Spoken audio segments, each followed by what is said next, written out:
Okay, we are live. We are live finally. Yes, I see Dr. Vivian in the background. Oh, this is exciting. This is so exciting. Okay, let's just wait a few minutes for people to join in. Then we kick off. Yeah, I see people joining. I see people joining. I see stress champions joining. Awesome. Just let us know where you're joining in from. Let us know where you're joining in from.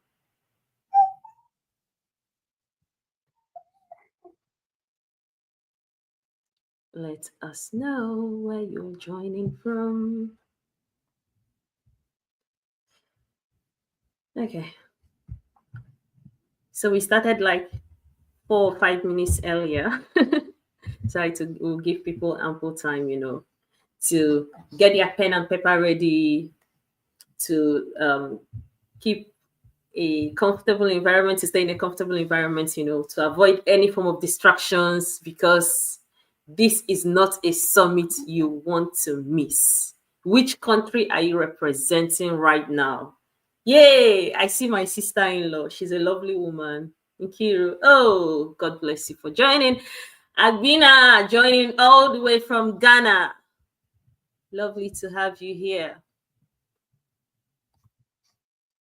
Lovely to have you all here. I think I should put a little bit of music. Moses from Ghana, I see you.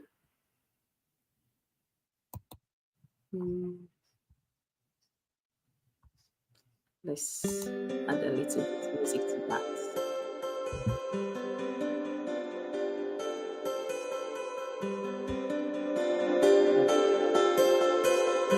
Casting from Ghana. Wow, Ghana is winning. Very punctual. Wow. Our Ghanaian brothers and sisters, we see you. So good to have you here. That's from Ghana as well, but currently in Ukraine. Wow. Upsy Kitchen. Okoye, my dear friend from Nigeria. I see you. Hey. Maxi in UK. We have people joining from everywhere across the globe.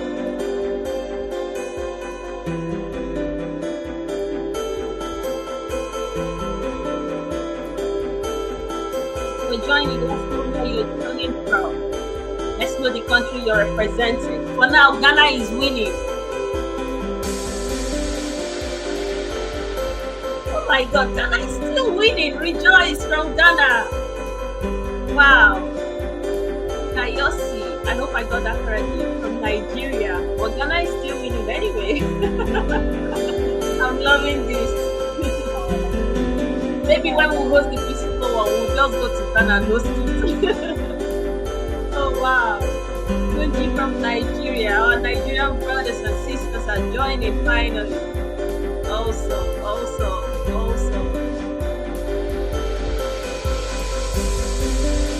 This country representing. Let's see you. So we have over 1,500 people that registered for this. Oh, my dear sister Laurentia from Qatar, the beautiful country of Qatar. I see you.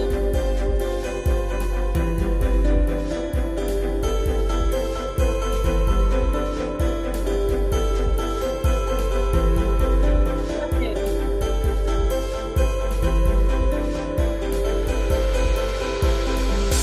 So interestingly, we already have my co-hosts here in the background joining us shortly, and also the first speaker is already here, and other speakers are already here. This is so awesome. I'm so glad to have you all join here. If you're still joining us now, let us know the country you're representing, and just let you know, Ghana has been winning. We were so punctual, and we have more. Charlotte from Liberia. Awesome. Olalade. Oh, Esther.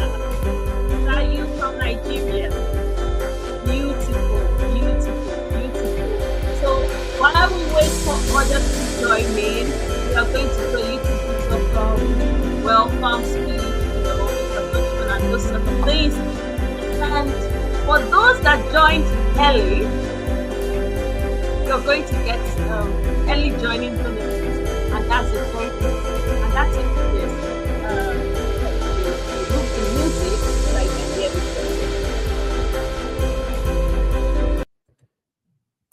Okay. And that tip is this. Don't say I didn't tell you. In this welcome speech, please listen very well, because from this welcome speech, we are going to have a little bit quiz at the end of tomorrow's session, not today's session, tomorrow's session. And the quiz is going to be coming from this welcome speech. And the winners are going to be leaving this summit with cash prize. Yes, you heard it from me. Cash prize. And also today, there are going to be winners of cash prizes that will be announced. So don't miss any part of this session, because it can be announced at any point. And if you miss it, the money goes to my pocket. Yeah, I see people joining. I see Maureen from Nigeria, Mashike from South Africa, Empower Africa Network from Liberia, Ada from Nigeria. This is so awesome. So glad to have you all here, joining from all across the world for this summit.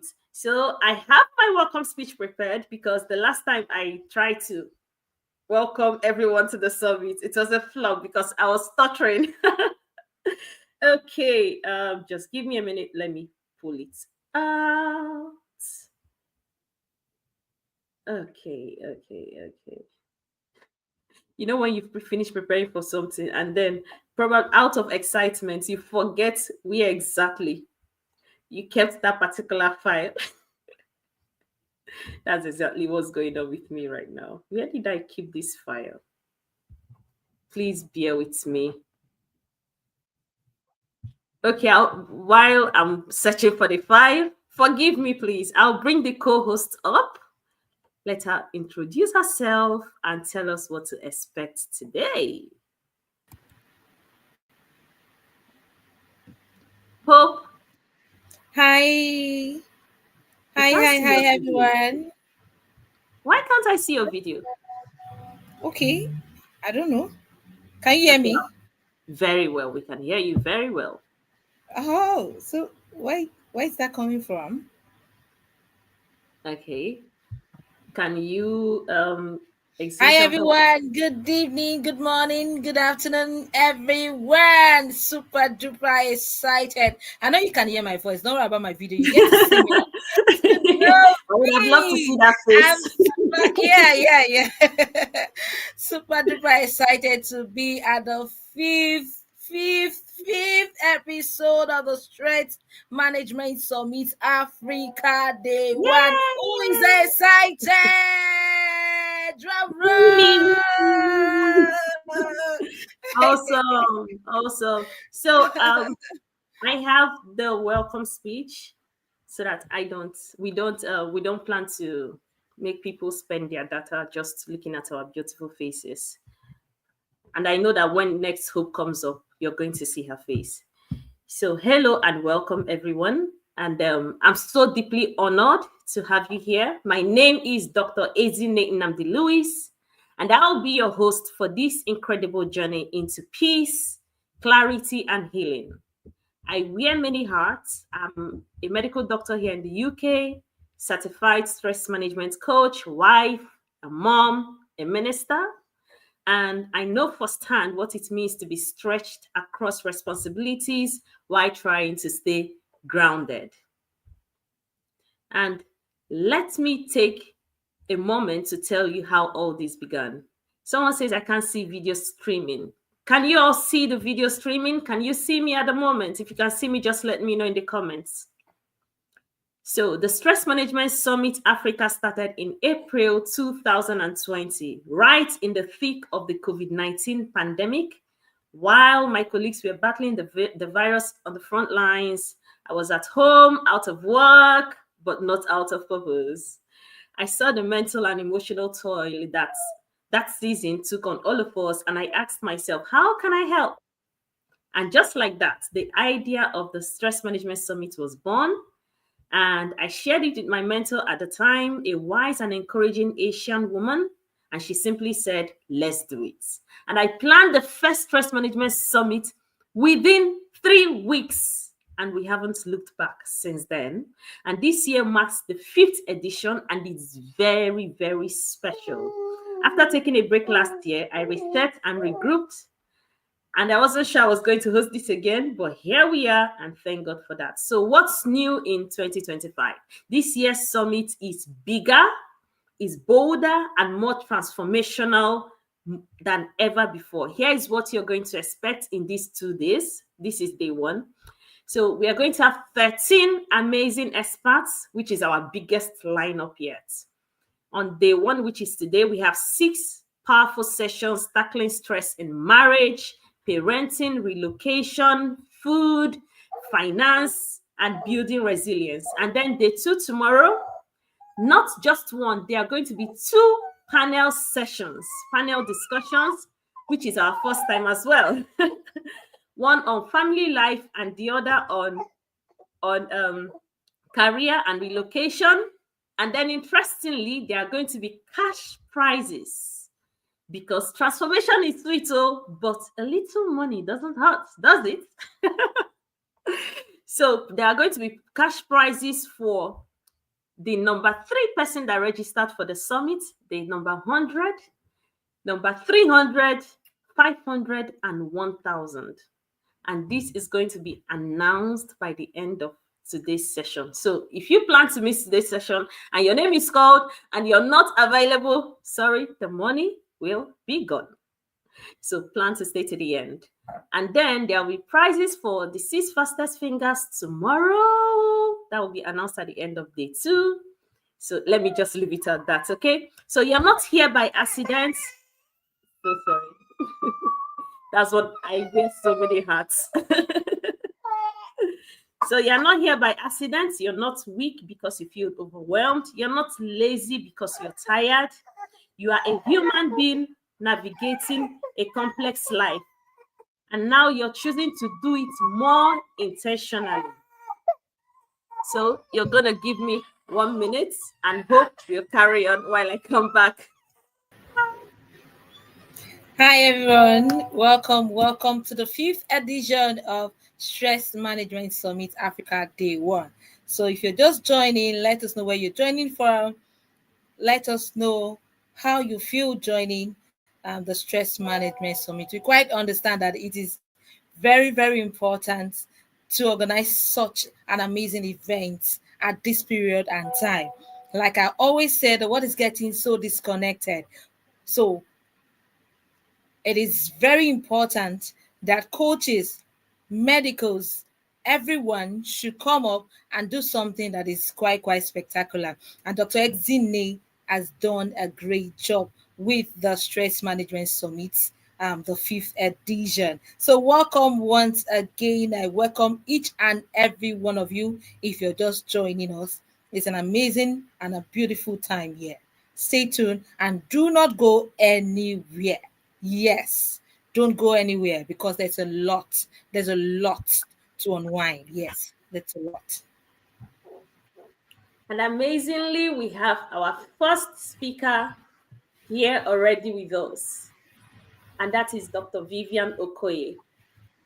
Hope, can you read her bio, her profile, so that people will know the Okay. powerhouse that we are bringing on board right now? An All right. amazing woman.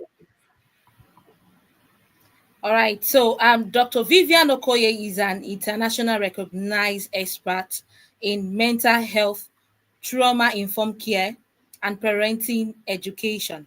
With over 12 years of diverse experience, she brings a unique perspective to parenting and raising awesome children, informed by her clinical background and dedication to inclusive mental health support.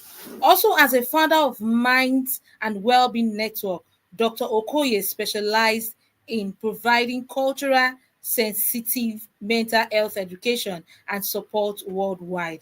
Her approach combines evidence-based practice with genuine human connection, earning her the nickname the Mind Healer and Queen of Calm among our clients. Let's welcome Dr. Vivian Okoye.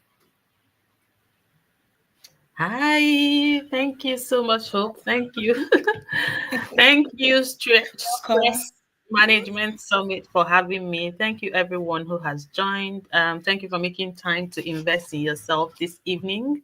And I'm really super honored to be here. And it's an amazing work that you're doing, Ezinne. Thank you for putting this together. And in the next 40 odd minutes or thereabout, I have a task. And the conversation we're having is parenting with sense and peace of mind. And I've been asked to have a conversation with us. And I like using the word conversation.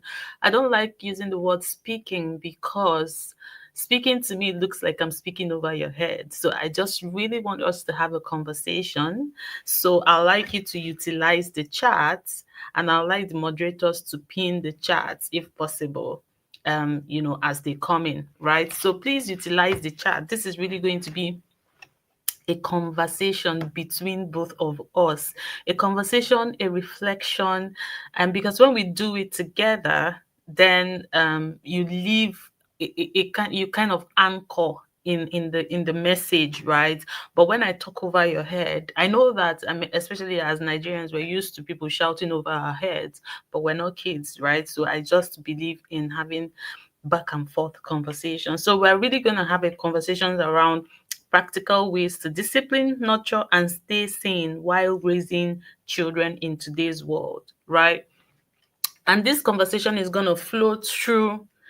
I'm going to start with one reality check that we have to make. Like, if you really want to parent with sense and peace of mind, right? Essentially, if you want to parent with less stress, right? If you want to parent strategically, and if you want to parent with less stress, I'm going to walk us through one reality check that you want to have, two myths that you need to drop, right? Two, if you want to call it myths, if you want to call it perception, two myths that you really need to drop if you want to do that, and three things that matter most in that journey, and then four questions that you need to ask and answer honestly if you want to go through that. And through all of that, then we would have, you know, the charts and the conversation and the strategies and the practical information.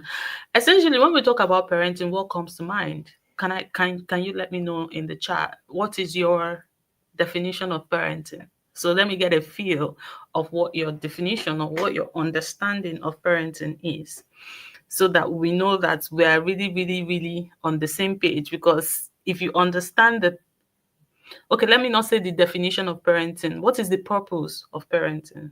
Right. So if we understand the purpose of parenting, then that drives how we do it.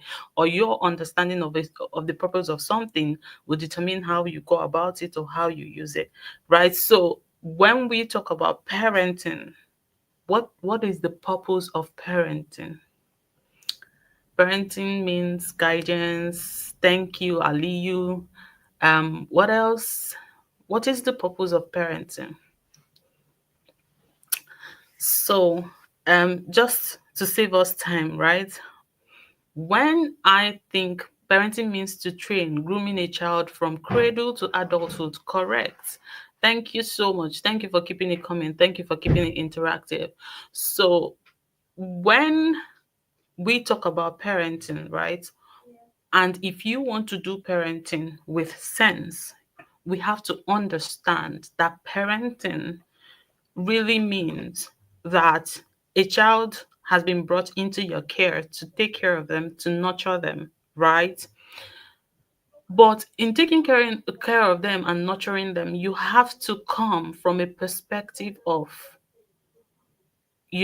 understanding that that child in themselves have been created for something. So the child in front of you, the child in your living room now, running around, carries something inside of them that is their own purpose as well.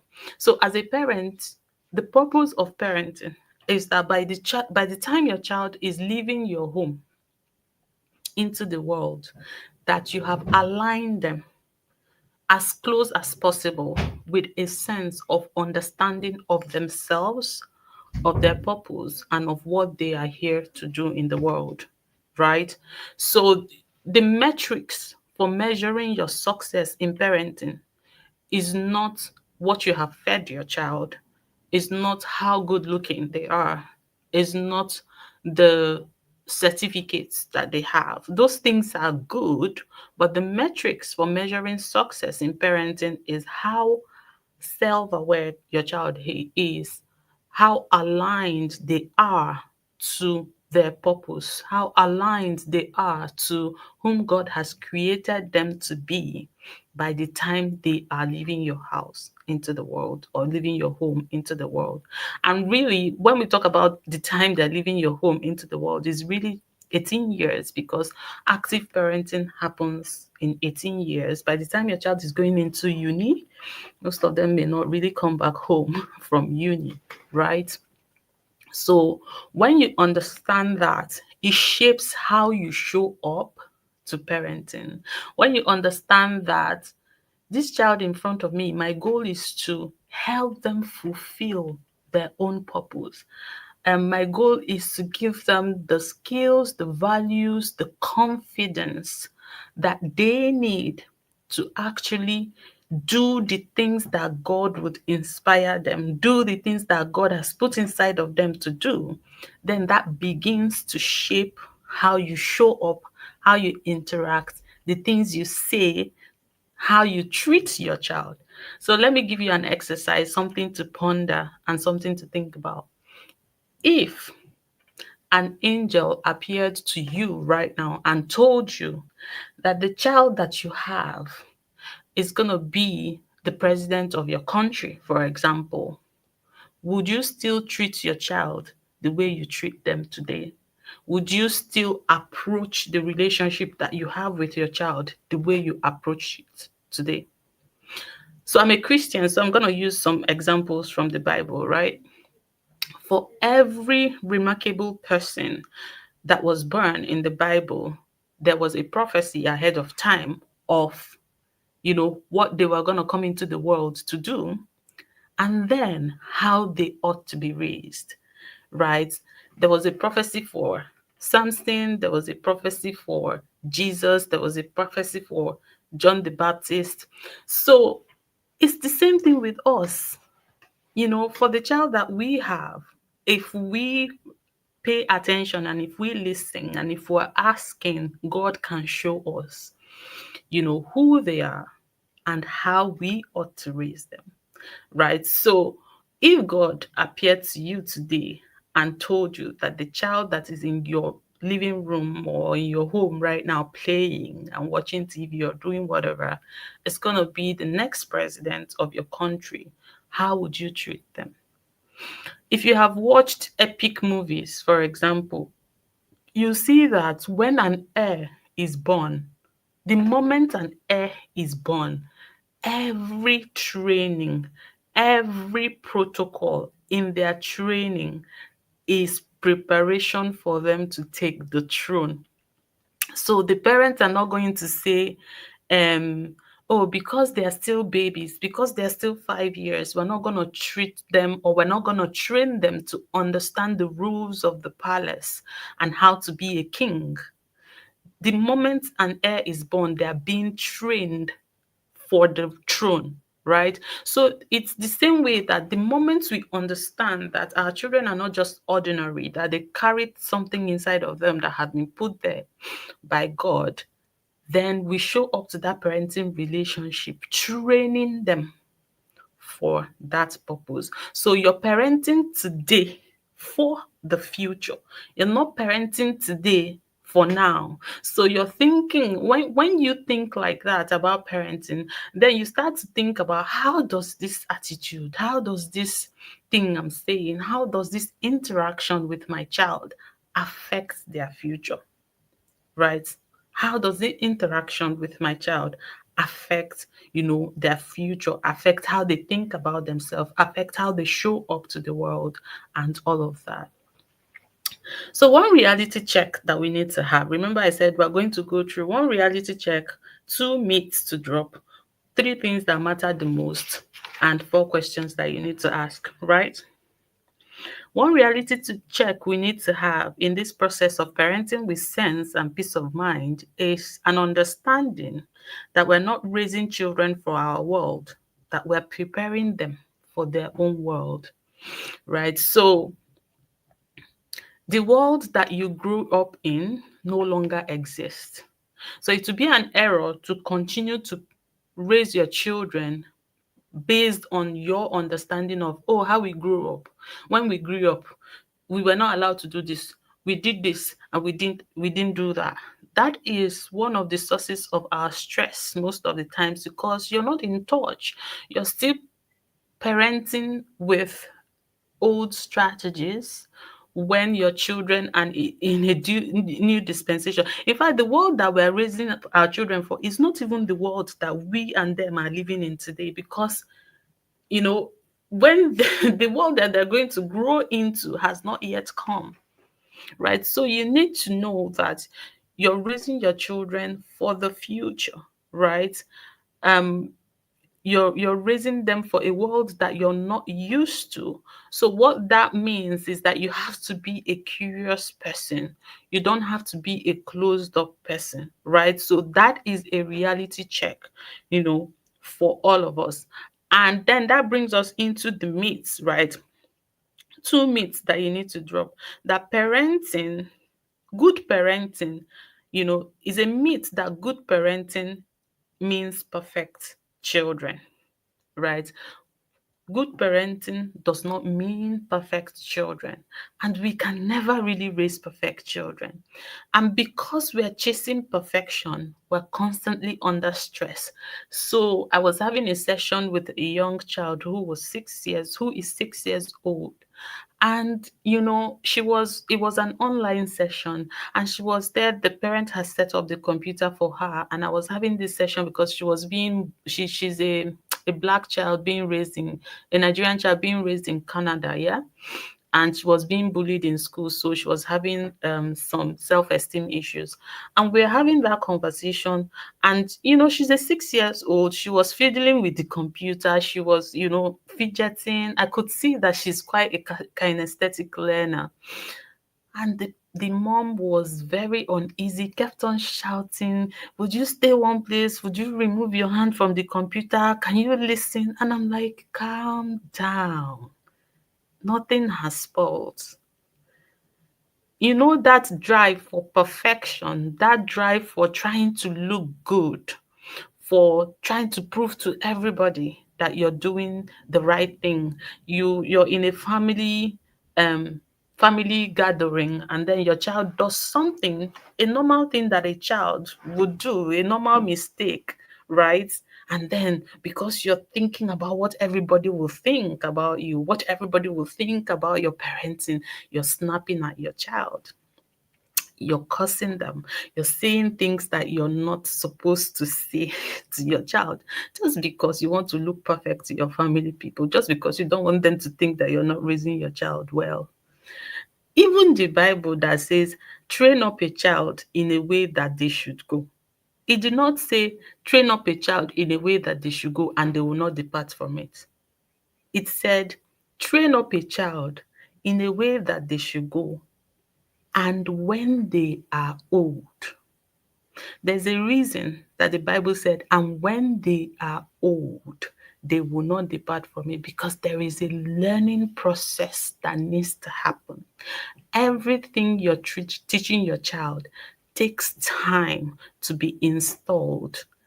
And when they are old, your words, your training, the values you're instilling in them is a seed that you're planting, and they may not be perfect. It may not look like it immediately. But when you stay consistent and you're constantly pouring those seeds and you're constantly, sowing those seeds, when they are old, when it is needed, your voice will come ringing and they will not depart from it.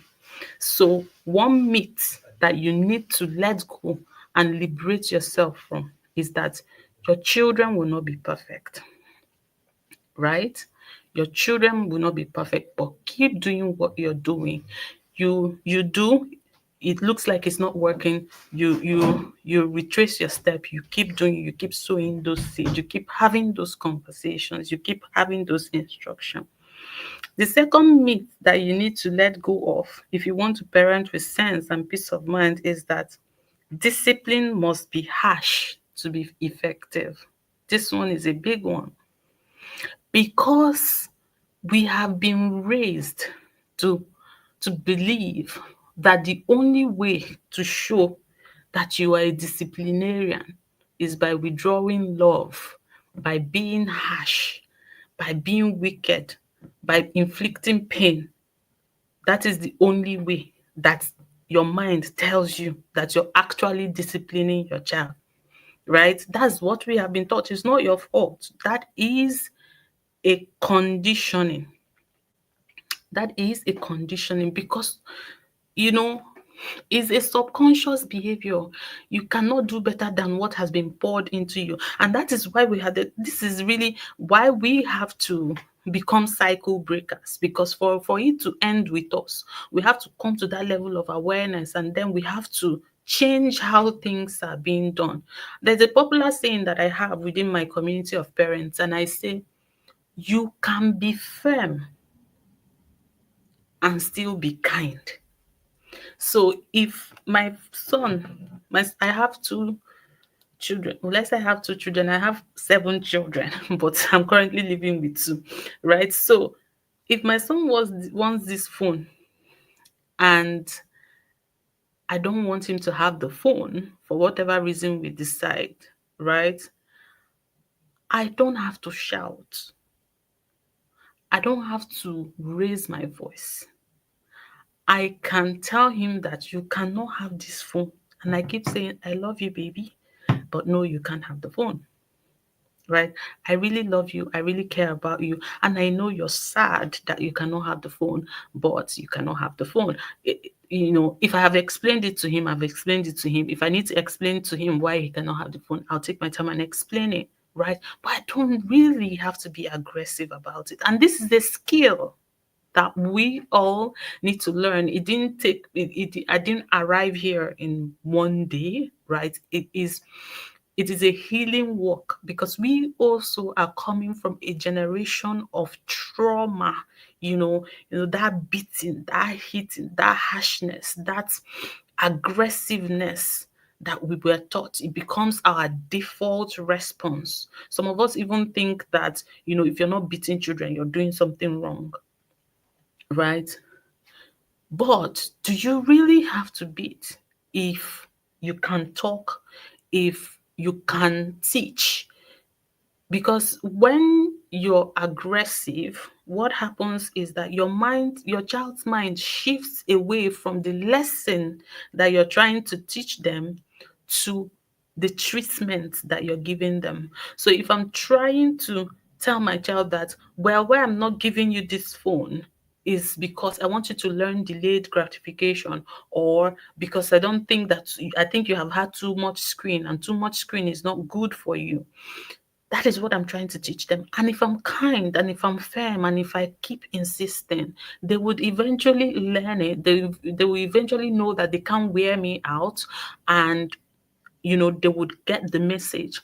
But when I then move from that to shouting and to spanking them, they immediately forget about the core message or whatever I'm trying to teach them.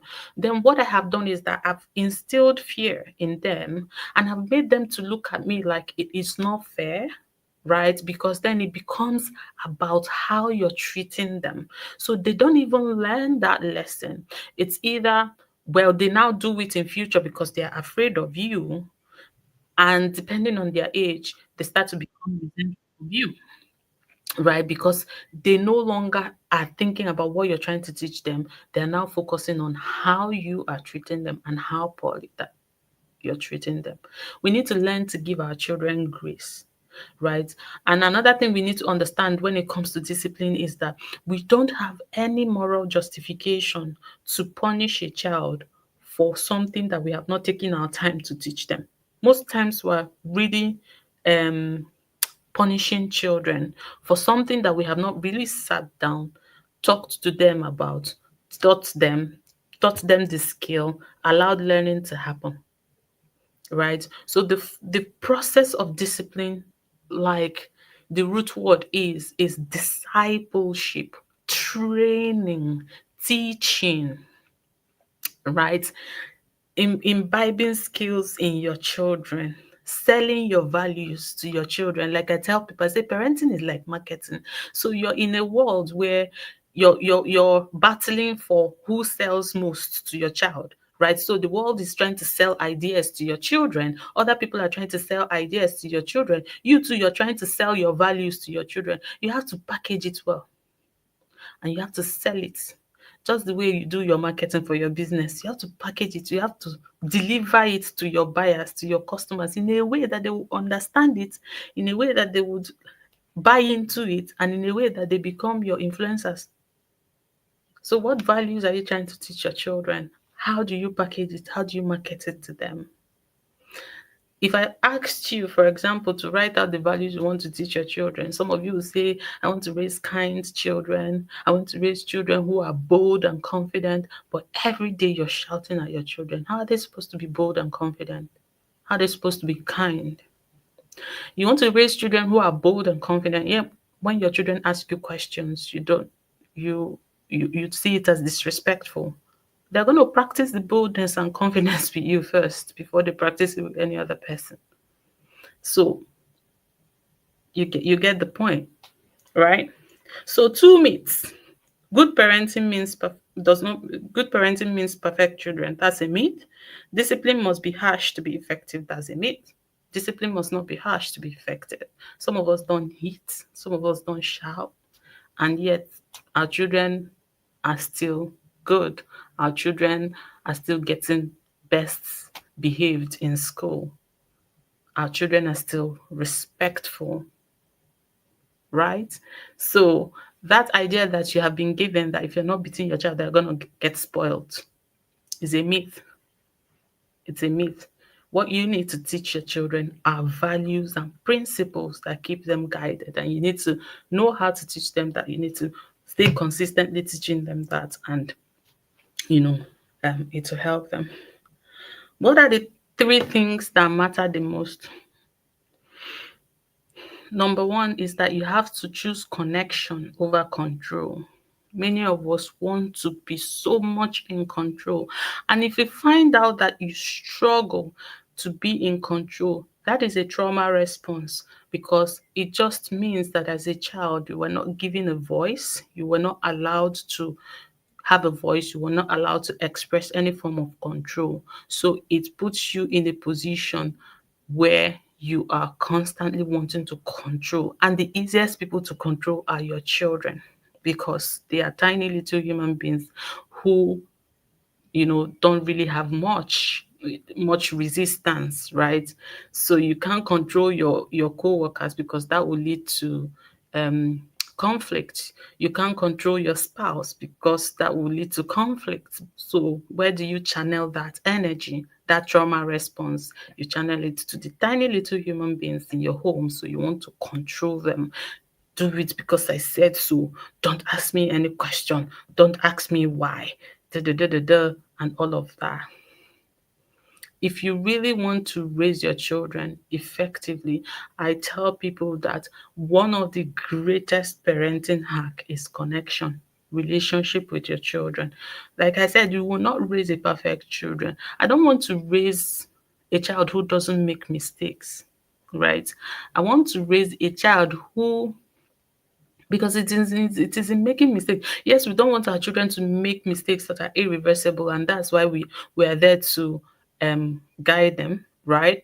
But I want to raise a child who, despite when they find themselves in the middle of a mess, that they can confidently pick up their phone and say, I want to call my mom, because they know that regardless of what they have done, that mom is there for them, right? So I use an analogy of, for example, because that's the only way that you can save your children, you know, from some terrible mistakes. And I use an analogy of two young children who have told their parents that they're going for a class party, for example.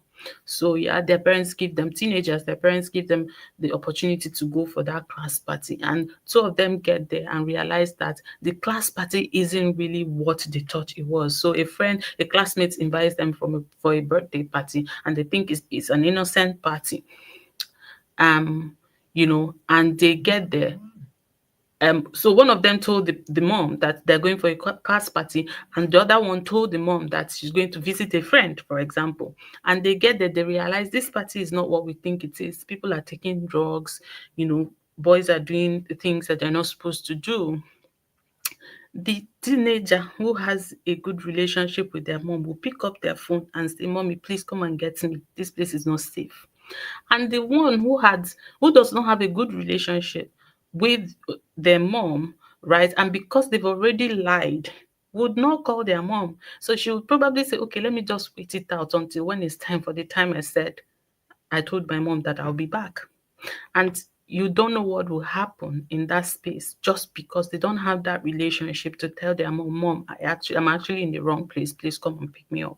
So we don't want to raise perfect children. Yeah, we'll continue to guide them so they don't make mistakes that will mar them. But we want to raise children that, regardless of what situation that they find themselves in, that they can come back to us. Right. So connection is the greatest parenting hack. What kind of relationship do you have with your children? Are your children comfortable around you? Are they sharing things with you? Are they open to you? And even if they're not sharing with you 100%, because yeah, they may not share with you 100%, depending on the history of the relationship that you have had with them. Have you created an avenue where they're sharing with somebody that is reliable to provide support for them? So, for example, do you sign them up for mentoring programs? Do they have coaches, personal coaches that they can share with, and then those people can feed you back to know how best to support them and to know what's going on in their life, right? Do you have younger relatives and uncles and aunties that are aligned to your values, that they can be close to share things with and stuff like that? So connection, very, very important. Values, the second thing that matters is values over perfection. Perfection is coming up again, right?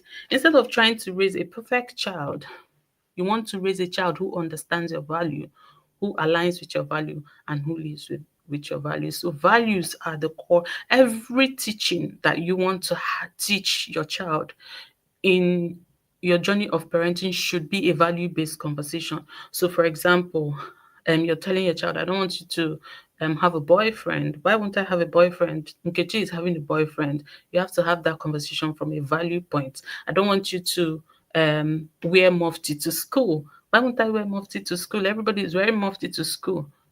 Have a value-based conversation. It saves you a lot of stress. And what value-based conversation means is that from the beginning, that you have your family values outlined, that every member of your family, you can do this if your children are even as little as 4, as far as they can communicate. They know your values. In this family, we are kind. In this family, we obey the rules, for example. So for example, the example I gave about wearing mufti to school, that has happened to me in real life, where for PE, my children are supposed to be wearing white canvas, and children then, when we were still in Nigeria, young people always used to, "It's my time up. Please go back." Young people used to wear, different colors of canvas and everything. My daughter came back to say, "Mommy, I want to wear my church canvas to school." And I'm like, "Oh, you cannot wear your church canvas to school." It's like, "Oh, every other person is wearing their church canvas to school." And I'm like, "Well, you are not every other person. What is your name?" She says her name. I said, "Well, because your surname is Okoye, and because in our family we obey the rules, and because the school rules says that you wear white canvas to school, And Okoye obeys the rules, so you cannot do what every other person is doing. You see how that conversation goes, and it saves you that stress of, oh, mommy, you're not letting me do what every other person is doing. The back and forth, it just saves you because we have earlier discussed what our values are. We have agreed on those values, and we know that because we are from this family, we live by these values. So it saves you. If you have older children, it's even more important because when they start, oh, I want to have a boyfriend, I want to do this, I want to do that, you have a value-based conversation. So values over perfection. And then the final one, the final things that matter is an empty cup cannot share any substance. So whatever I have said up until now, isn't it? You're not allowing me finish. Speak whatever I as have you. whatever I have said up until now, right? It takes you to implement. And for you to implement, you have to take care of you. So the shouting that you're struggling with is because you're stressed, you're overwhelmed more often than not. So if you're able, thank God you're in a stress management service, summit, sorry. If you're able to handle your own stress, if you're able to handle your own overwhelm, if you're able to organize your own self, right, then it's easier for you to meet the needs of your children. Because to be honest, they are demanding. Parenting is demanding, right?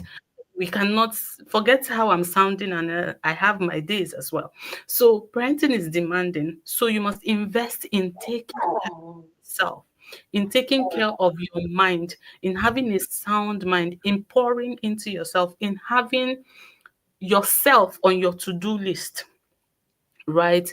In taking care of your emotions, in filling your own cup so that you can then show up for this, our little humans, our not so little humans, in a way with a calming presence and in a way that also meets their needs. Because at the end of the day, God is not going to ask you, oh, is it because you are overwhelmed? Is it because you are stressed? God is going to say, what have you done with the child I have put in your care?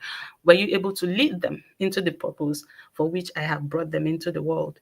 That is what God is going to ask you. And you're not going to have any excuse for that. There is really no excuse. You know, it's your job, your everything. If you have decided to bring a child into the world, then you have to take care of them. I don't mix my word when I say that, right? So there is hustle, there's everything. There is always an excuse. If you're looking for excuse, oh well, but there is no excuse for not raising the child and for not aligning them to purpose. Right. So 4 questions before I go. Isn't it tormenting me on this? All right, 4 questions. I will just run through them, right? So 4 questions that I want us to really reflect. You can take this back and do it at your own time. Um, is really ask yourself, right? What kind of adult will I want to raise? And when I'm thinking about adult, I'm not thinking about it, 20, 30 years. I'm thinking, how old is your child? I'm thinking of 18. So if you have a 10 years old child, you have 8 years of active parenting, right? So what kind of adult that I want to raise? By the time my child is leaving my house at 18, I want you to have that, in your head. At 18, what are the values that I want to have instilled in them? Right? What kind of human being do I want to see? How do I want them to treat me? How do I want them to treat people? How do I want them to treat themselves? What kind of relationship do I want them to have with God? Everything, whatever that matters to you based on your values, right? And then ask yourself, by the way I'm raising my child today, is it looking like we're headed to that place that you have written in question 1? Right? So the way you're raising your child today, all the things that you have written that you want to see in your child by the time they become 18, is it looking like, by the way you're raising them, that you're actually going to arrive at that place by the time they're 18? Right? So be honest with yourself. Is either a yes or a no. So if it's a yes, fine. What do you need to build on? If it's a no, then what do you need to do? Right? What are the things you need to change? What are the strategies you need to change? Right? Who do I need to become to actually raise that kind of child in question 1? Because it always points back to you, right? Who do you need to become to raise that kind of child? So I want to raise a kind child. I want to raise a child who is confident and bold. I want to raise a child who has a sense of purpose. If your child looks at you, are they seeing that? is it going to help them become that kind of person? By your character, by your interaction with them, are you modeling that? Are you encouraging that? Then final question, what skills do I need to build? What are the things I need to change in myself to become that kind of person that raises this kind of child? Right? I would have loved for us to break it down, but isn't it? I'm so sorry. I'm so sorry because the next speaker is already here. No You know, worries. So even me, yeah. sir, I'm carried away. The way you calmly explain it, there is a reason why you're called the calm queen. So it's affecting all of us that we don't even want to leave this place. I know Someone that. I know says, that. well, there are I some know that. questions. There are lots of Yeah. questions. So for the questions, I want to make a suggestion. Can I send you these questions to send us voice notes instead? Mhm. So that I can share in the WhatsApp community and also convert it to script to share to the email list. All right. So And someone also, said, "Can I get help from you, please? Can you yes. share my Instagram or something so they can send me a DM?" So on Instagram it's Dr. Vivian Okoye. So Dr. Vivian Okoye on Instagram. If you can share it. So if anybody wants to reach me directly for anything, then they can. Yeah. And we Then will also share it in the WhatsApp group, the all right.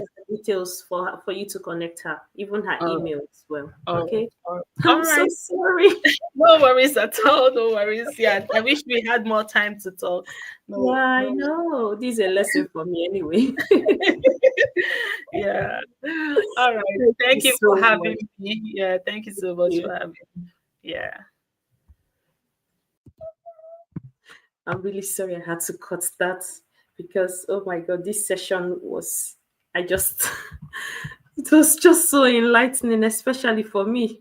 I have 3 kids, so I was even thinking of how to get through to Dr. Vivian to come and be our children coach. Honestly, I need it. So our next speaker is here already, Mr. Alex Iheanacho. Let me just quickly tell you whom you're expecting at the moment. So, yeah, there we go. He is Mr. Alex Iheanacho, a finance expert. Just get ready. He has diploma in accounting, BSc applied economics and statistics, certificate in applied econometrics and financial research, masters in investment finance from Babcock University, CBT practitioner from the Institute of Psychology UK, certified financial education instructor from National Finance Educators Council, USA, ex-banker, ex-financial research analyst, I'm sorry.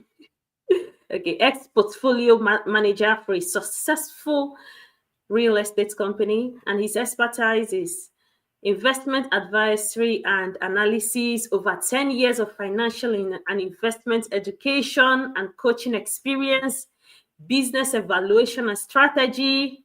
He runs 3 successful businesses in real estate, financial advisory, and media. Oh my God. Founder of International Wealth Academy, has helped over 100,000 people, both online and offline, to start their intentional wealth journey. He runs a cooperative syndicate that raises money for investment and project financing, authored 7 books in finance and investing and many short guides, created over 35 courses, has over 50,000 social media followers and email subscribers, nominated as one of the 100 most influential young Nigerians, nominated for Social Media for Social Good Award, nominated for African Writers Award, makes regular appearances on radios and TV stations, actively speaks on finance, both locally and internationally, married to a brilliant lawyer and 3 smart kids. Omo, he reached to shout, Omo. Hey, Mr. Alex. All right, good Wow. evening, everyone. Thank you for Good having me, evening. Doctor. Thank you. You can hear Wow. me, right? Very well. Very well. Hope everyone can Awesome. hear him. hope so. I can hear you, so I believe they can hear you too. All right. Thank you for having me. So I'm on transit. It's been a very busy day, so I'm just doing this from my car. I haven't even gone home. So just bear with me, right? And I'm sorry for cutting off the other speaker. I mean, she was saying something very brilliant that It's all right. Thank you. everyone needs to learn from. All right.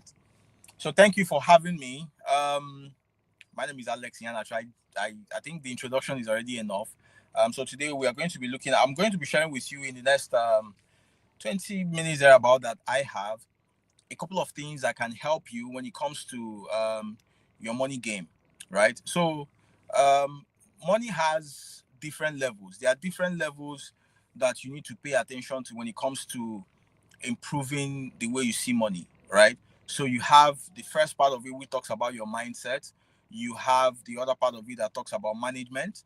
Now, management is not really about managing money, but it's about self-management, right? A lot of people talk about money management, but money management does not work because you can't really manage money. What you can do is to manage yourself around money. So all the effort of trying to manage money and all of that, they are just sound good ideas, but they don't really, come to give you the result you want. So if you're looking at making financial progress and getting your finances together, what you need to learn and master is yourself. So self-mastery or self-management is there, right? And it's under self-management I talk about things like planning, expenses planning, savings, and all of those things. Then you talk about the idea of investing money. That's trying to grow your money, right? That is also a very key component, because if you're not able to grow what you have or what you make, then you're definitely going to struggle. So you also talk about the idea of improving how you make money. Then you talk about the idea of protecting your money. So these are the different levels of money conversation, but we won't be able to have all of that conversation today because of the time we have. So I'll just quickly go and share with you three angles upon which you can think about these things, these ideas. Okay. So we are going to look at mindset, definition of things, and expectations. These are the ways through which you can actually get your finances together without losing your mind. Because the truth is, money is important. Okay, money is important. The Bible says that money is a defense, right? We all should get it right, that money is important. A lot of us, we are trained. We grew up in a place where money conversations were not important conversations. We did not really see our parents talk about money. We were not invited on a table to have financial conversations. Money it was a secret idol. We saw that this thing was important, but nobody was openly talking about it. That's why I say that money creates a problem in families where it becomes something that makes you love what you hate and hate what you love, right? So if you don't come out with your full chest and say, man, this thing, I love it, and I want enough of it, you're not going to conquer money. Now, here's the thing. The Bible talks about love of money, right? The love of money. The love of money is the root of all evil, not money. Because a lot of people have twisted that conversation and say, oh, money is not the root of all evil, right? In fact, money is the root of all good. There is no good in life that you would do for God or for man that money will not be involved. So when you are in that place where you are looking at yourself and saying things like, oh, money is the root of all evil. Oh, really, I don't really need money that much. Oh, I'm not doing this because of money. Oh, when you want to have money conversations with people, you're being careful. You're not coming out with your full chest. That is because of the fact that somewhere in your subconscious there is a faulty programming, and you need to get into the business of reprogramming your mind. The Bible talks about renewing your mind, right? So you need to get into that space of reprogramming your mind, because a lot of us have money disease. We are suffering from different kinds of money disease, and you need medical attention. The kind of medical attention you need now is not going to the hospital. You need to come to the hospital of money so that you can be treated by a money doctor, right? Because your mind is faulty in a whole lot of ways. So let's go with the mindset thing. First thing, you need to make peace with yourself that money is good. You need money, and money is powerful, and it is a tool that you need to be able to experience relevance and be able to express yourself completely in this world, right? You need to make peace with yourself. And when you make peace with yourself in that regard, you make a commitment with yourself that, listen, this thing called money, I am going to do whatever it takes that is moral, ethical, right, and legal to get enough of it. Not just to be okay, not just to be comfortable, but to get enough of it. Why? Because the Bible says that a righteous man liveth wealth. That includes a woman, of course. A righteous person lives wealth for his children's children. That means as a person, you're supposed to make money for your third generation. You're supposed to make enough money that will take care of you, take care of your children, and take care of your children's children, right? You're supposed to be dead, yet speak it. And that is what you do through the assets and opportunities that you create using money. Even the work of God cannot be properly done without money. So you need to get to your mind and make peace with the fact that money is important. That mindset is very, very key when it comes to making money. When it comes to keeping money, you need to also know that if you eat your seed, you will not be able to plant a tree. And if you don't plant a tree, you're not going to have money fruits. So there is money seed, there is money tree, and there are money fruits, right? You start life with money seeds. Every time you work and you're paid, every time you do anything and money comes into your life, that is your seed. What you do with that seed, what you're supposed to do with that seed is to plant the seed. They say, when we are growing up, they will say things like money don't grow on trees. Who told you that money don't grow on trees? Right? I've written about 7 books, and right now as we are speaking, people are buying those books from all over the world because my ads are actively running. That is an example of a money tree, right? As I'm speaking to you, there is an apartment here. It has about 20 units. That is owned by a human being. That is a money tree. For as long as that tree called the house is standing there, money will keep coming out as fruit. So you need to plant your seeds, right? When you save money, you're not just saving money, you are keeping a seed. Because when you look at the how a fruit comes and has a seed in it. You're not supposed to eat the seed of the fruit. But a lot of us, we eat the fruit and eat the seed. And then we are complaining that we are not making progress. You can't make progress and you cannot have financial peace if you eat your fruit and your seed. So you're supposed to keep your seed, right? Plant your seed so that your seed can grow into a money tree via investment, right? And you nurture that so that it can keep producing fruit for you when you can no longer plant more seed. And that's when you're old. And when you're no longer here, your children can find shelter, and those people who are coming behind can find shelter under the money tree that you have planted. That is how you should begin to think of these things. Now, when you get into this frequency of thinking about money in this way, money will no longer become a stress. The reason why money is stressing you is because you see money as an entity instead of seeing money as a tool. Right? You see money as the thing. You see money as the ultimate thing instead of seeing money as a tool of progress. If you need to get a tool to help you make progress, your focus should not be on the tool itself. Your focus should be on what the tool can help you achieve. Right? And when that becomes the case, you will become a student of that tool to learn how that tool works, to learn how that tool is used, to learn how that tool can be for good and for evil, and learn how to use it for good. Because money in itself is neutral. Money is not good or evil, right? Money is what you make out of it. You can give, if you give a bad man money, he will become a worse man. And if you give a good man money, he will become a better man.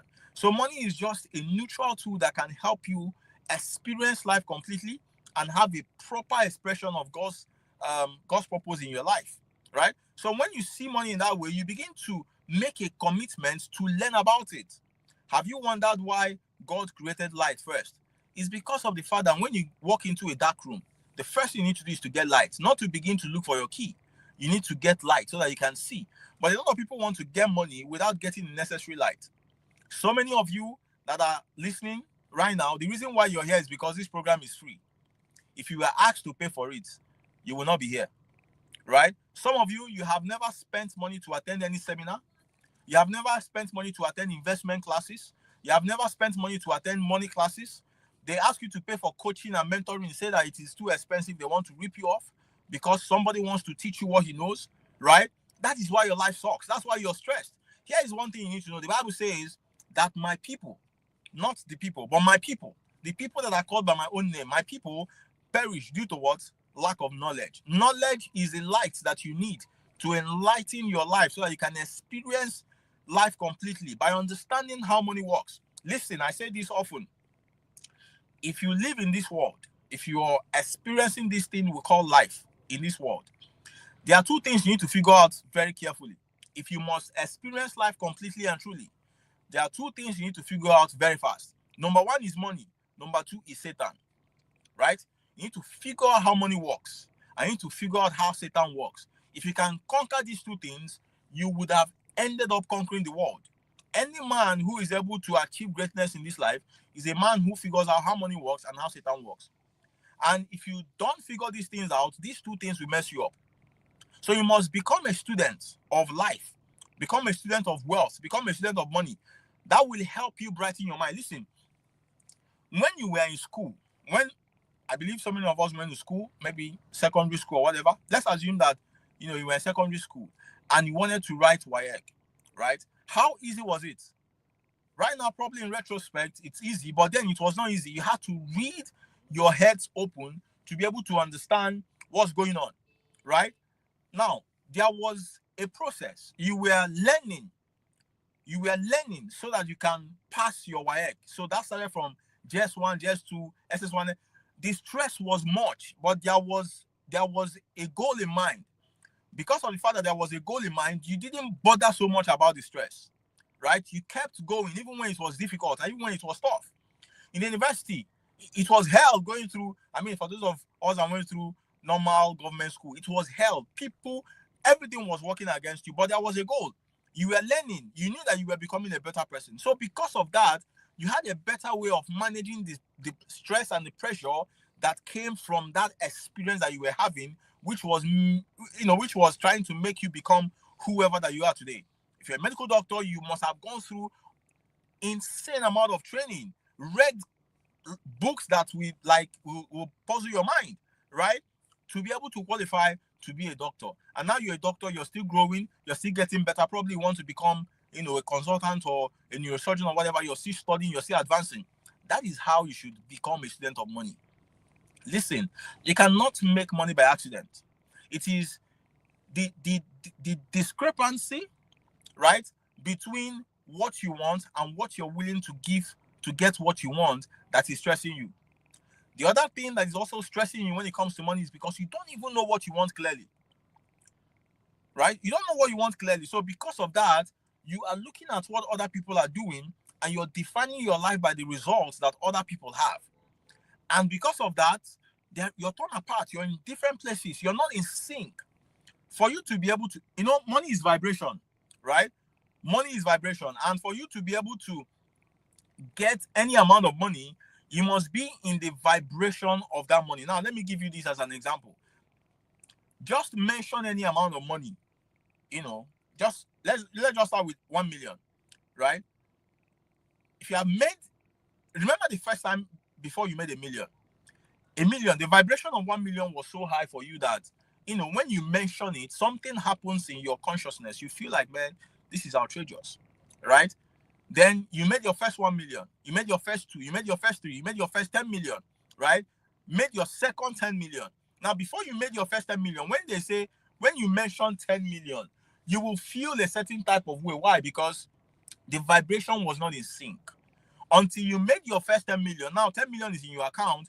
When 10 million is mentioned, you don't really freak out anymore. It doesn't boggle your mind, right? Because you have made it.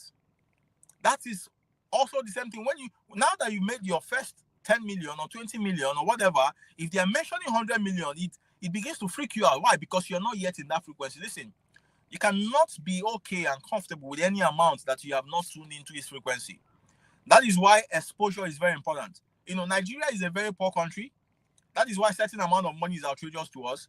When they say, oh, somebody made 100 million in sales, people just freak out. People lose it. Like, what is 100 million? 100 million is less than $100,000, right? 100 million is less than $100,000. That is not money. That is actually money that somebody uses to pay for an apartment in New York City for a month, $50,000. That is what somebody said he made in a whole year, and you're freaking out, right? So it is all of these things that are causing the issues. Another thing that is also a problem for you, which you must begin to work on, is the definition you give to things, right? Definition you give to things. When it comes to money, the definition you give to things define what that thing becomes to you. To some people, money is the ultimate. Money is everything. They see money as God, right?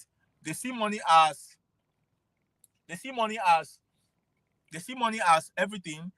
They see money as God. They see money as the ultimate. To such people, right? To such people, when they have the money, they are okay. When the money is not there, they freak out. They are stressed, right? That is why some people are okay when they are making money and they are not okay when they are not making money. There are some people that experiences what is called debit alert anxiety. Debit alert anxiety is that palpitation you feel in your heart when you are being debited. Probably you're buying things and they debit you. Is as the money is going out, your heartbeat increases and you begin to experience physical palpitations and uncomfortableness. And before you know it, you throw yourself into stress and you're pressured. Everything is pissing you off. It's because of the fact that you define money as an ultimate and the most important and most relevant thing. I mean, money is just a tool. So if I'm getting money, it is a tool to do something. So when I'm paying for something, I am getting value for what I'm paying for. So my focus is not on the money, my focus is on the value. So I cannot be stressed for paying for something that gives me value. Right? The way you define that. How do you define savings? Right? A lot of people believe that savings is hoarding money. Savings is not hoarding money. Savings is you deliberately keeping aside a certain percentage of your income to be able to meet future expectations or future defined goals. If you have that at the back of your mind, your saving money will no longer be a problem. It will no longer be a source of stress because you know exactly what you're doing, right? Investing. How do you define investing? What's the definition of investing to you? Investing is you planting a seed today so that you can have a money tree and money fruit tomorrow. If you define money that way, you will be happy to make investment. I wrote in one of my books, How Not to Go Broke While Making Money, that we have two types of brokenness. We have deliberate brokenness, we have intentional brokenness, and we have careless brokenness. Intentional or deliberate brokenness is what wealthy people experience. You can hardly see a wealthy man that has stacks of money everywhere. No. Every money that comes in is invested. Every money that comes in is put into an asset. They are deliberately making themselves broke. But you see another person who believes that, money, I don't need to invest my money. It's better I have the money in the bank or I have the money in my house and I'm seeing it so that nothing will happen to it. Because of that, inflation keeps eating the money and you keep aging, right? You keep passing away opportunities. Somebody said that poor means passing over opportunities repeatedly. So you keep making yourself poorer by consistently and repeatedly passing over opportunities because you rather prefer to stay with the money than take a chance on your future, right? It's because of the way you define investment. What is risk? The way you define risk will determine whether you're going to take a chance on things and opportunities, right? So how do you define the things that have to do with money? It is your improper definition of things around money that make those things to stress you. When you don't have proper understanding and proper definition of things that are important and related to money, money will definitely become a stressor to you, right? Then the last part of it is expectations, right? We have some faulty expectations when it comes to money.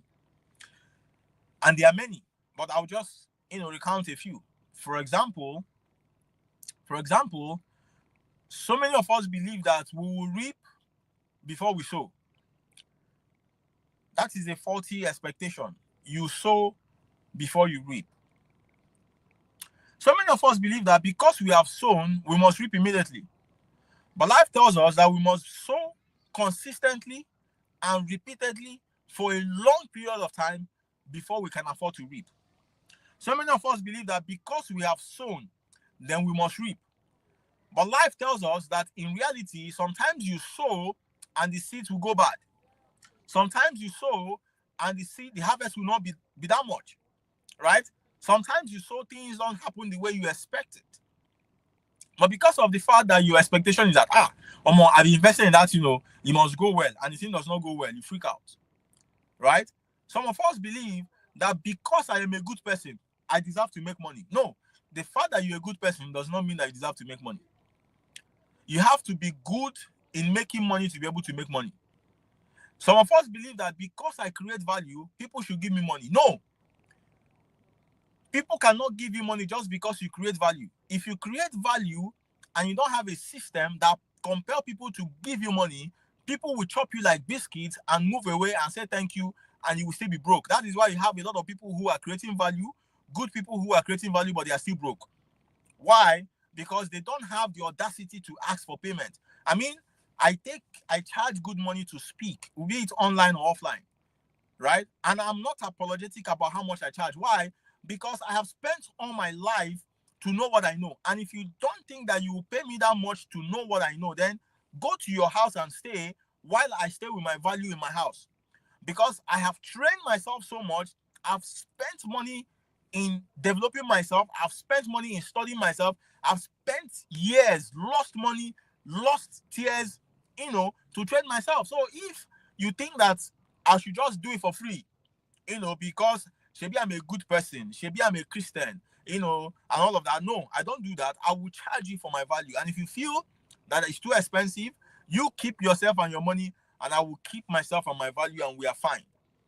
Right? So the fact that I'm a good person, the fact that I'm a knowledgeable person does not qualify that I'll make money. I must have a system that asks people and compel people to make payments for the value I create.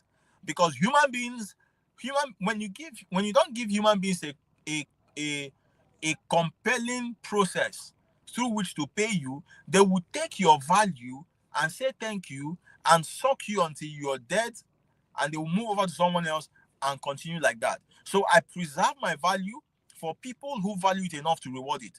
So the fact that you create value is not just good enough that people will pay you. These are faulty expectations, right? The fact that you have a good product does not mean that people will buy it. No, you have to go out there and make noise about it and let people know that you have a good product. You must advertise yourself. You must shamelessly advertise yourself. The Bible talks about the fact that we cannot be, and nobody lights a candle and puts it under a bushel, right? You must light your candle and go to the mountain top and place it there. You have to run adverts. You have to let people know about who you are and what you have. Listen, the reason why somebody who is not as good as you is making more money than you is because of the fact that the person is more intentional in advertising himself than you are. Marketing is how you get people to know about your value, not just creating the value and covering it up in your house. And then there was this, I say in Africa, we have a culture of poverty. And the culture of poverty we have promotes some of the proverbs and, analogies that we have. We have a proverb that says that, when you build a good mousetrap, people will beat a path to your house to take it. Man, probably that was in the centuries, because even during the time of Jesus' siblings told him that, man, if you're this good and you have all of this goodness, why don't you leave the village and go to Jerusalem where the people will hear you? And Jesus took that instruction and left and went to Jerusalem to preach, right? So you don't build a good solution and hide it in your house, believing that one day, you will have white hair and nothing will happen to you, right? That's a faulty expectation. So there are so many faulty expectations that we have when it comes to money. And because of those faulty expectations, we are stressed because things most times will not, there's a difference between how things are and how things should be and how you expect things to be. These are three different things, right? Most times what stresses you is that the way things are, right, and the way things should be differ from the way you expect things to be. And because of that discrepancy, you are stressed because the results you expect to get is different from the reality that is hitting you. So you need to think through all these things and begin to redefine your expectation. But here is one thing I need you to take away from this conversation, because I believe my time is almost up, if I'm not mistaken. Let me know if I still have time, right? Your mindset. I'm working on a book right now that focuses majorly on money mindset. What is mindset? Mindset is what your mind is set on. That is just the simple definition of mindset. Don't go looking for lofty definitions and all of that. Mindset is what your mind is set on. When it comes to money mindset talks about what your mind is set on when it comes to money. If you believe that money is hard, that is what your mind is set on. And that is what you're going to experience. But because of the fact that that is different from God's idea for you, and because of the fact that there is so much abundance and you can see it, right? You go on social media, you see people throwing bundle of money. It tells you that there is money, but your mind is set on the fact that there is no money. So the fact that your mind is set on there is no money, yet you can look around and see people experiencing the opposite of what your mind is set on. It blows your mind. It makes you go crazy. For me, money can't stress me because I figured money out. Why should money stress me? Why should somebody's enjoyment stress me? I have put these things into perspective, right? So begin to reprogram your mind. Get into things that destroy your current perspective when it comes to money, right? There are a lot of things you can do. Exposure is very important, because exposure is how you expand your mind or shrink your mind. If you keep exposing yourself to poverty, keep exposing yourself to the slums, keep exposing yourself to, poor people and poor things, that is what you're going to experience. That is why the rich will always tell you, help the poor from afar. Why? Because poverty is not a function of what you have in your pocket. We have about 10 different types of poverty, right? We have different types of poverty. The most dangerous type of poverty we have is poverty of the mind. And what's poverty of the mind? Poverty of the mind is when a person does not know, when a person has a faulty mentality on how to behave in the presence of money, people, and opportunities. That is poverty of the mind, right? So you need to begin to expose yourself to things that dismantle the beliefs you have in your head. Somebody says, oh, I want to work with you and teach you something that has cost me 40 years to learn, and you pay me $20,000, and then you start losing your head over it, right? And you start going crazy, you start cursing the person, you start looking, but another person somewhere is already paying, right? Somebody is telling you, pay me 20,000 and let me show you something that I know. Another person somewhere, for example, Warren Buffett, for you to have a dinner with Warren Buffett, it costs $19 million, right? So somebody, and people are paying. People, in fact, they bid. They actually bid for it. So somebody will pay $19 million to sit for a dinner with Warren Buffett, right? That person, you now tell him that, oh, I am charging $20,000 to share with you what I know for 1 year, and the person will lose his mind and say, hey, it's too much. No, it's a function of exposure. What you are not exposed to is bigger than you, right? So you need to begin to work on your mind. When you begin to work on your mind and begin to get some practice, I don't have time to go into all of those things. There are some practices you can do to begin to stabilize your mind. One of them is meditation, right? You must have a very solid morning routine. Solid morning routine, because some of you, this is my last note now. Some of you, the reason why you're stressed when it comes to money is because you are stressed from when you wake up till when you go out till when you sleep. So your brain is in a constant state of stress. And when you wake up in the morning, instead of you to quieten the brain, learn how to quieten the brain and bring in thoughts and stability into your mind, you wake into your phone, wake into WhatsApp and Instagram and Facebook, and then you're stressed more, and then you start your stress life, and then you continue with the stress of life, and you come back at night, you keep reading the blogs and clicking till you sleep off. Some of you even sleep off with your phone in your hand. We are just reading one blog, and then from there you sleep off. And then they are chasing you in the dream and flogging you, and you think that they are flogging you from the village. What you don't know is that before you slept, you programmed yourself to see evil in your dream. I can't remember last time I had a bad dream. I cannot remember. Why? Because there's a routine. I tell people this: don't fall asleep, go to sleep. They are not the same thing. There's a book I would recommend. It's called Feeling is the Secret. Right? Feeling is the Secret. Very important book by Goddard. Right? Read that book and it will help you to clear your mind and learn how to create beautiful practices that can help you to be mentally stable. I think I'll have to stop here now. Thank you, Doctor, for having me. I appreciate it. Wow. Thank you so much for that. I think myself, I need to start charging as I should. I'm telling you. Thank you, honestly. Hey, I'm Ginger though. When next you see something from me, get ready to pay. Oh, I wish we have time for questions because the next speaker is here already. I don't know if she would permit just one question. Yeah, sure, sure. If it works, Okay, okay. let me see. I think she's happy with that. Okay. So if you've got any question, we'll just take only one question before he goes. You know, this is a money doctor, so time now money. Before he will tell us to come and start paying big money. So please, oh, I beg. Wow. For me personally, I'm gingered to read more about money. There's this book, Psychology of Money, that I've been lying around since. I think I should finally pick it up and go through it. Read it, read it, read it. Just learn about money. I mean, all the important things of, okay, I didn't have the time to talk about wealth and the dimensions of wealth. Everything that comprises wealth should be studied. If you don't study, you can't discover the mystery. It's just like God. You know, you have to know God for yourself. And Mhm. the only way you can know God for yourself is by studying God. And God is a dimension of wealth. It's called spiritual dimension of wealth, right? And that is the foundation of wealth, actually. So your health, you have to study health. You have to study health because health is wealth, right? So everything that has to do with wealth, the different components of wealth, they are meant. You have to become a student of wealth, and that is what I teach in my inner circles and all of that.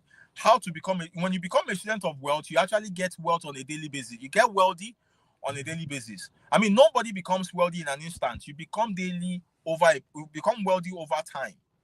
And that is a function of what you do. We are doing things that make us poorer. Don't do things that make us become wealthy, right? We are daily doing things that make us poorer, that impoverish us, instead of doing things that help us build wealth and capacity on a daily basis. Yeah. Okay, just have one question. How do you make money passively? How do you make money passively? Is how by planting a money tree. The question is, what's your money seed, right? Um, Passive money making is not a function of just the way they teach it. That's not how it works.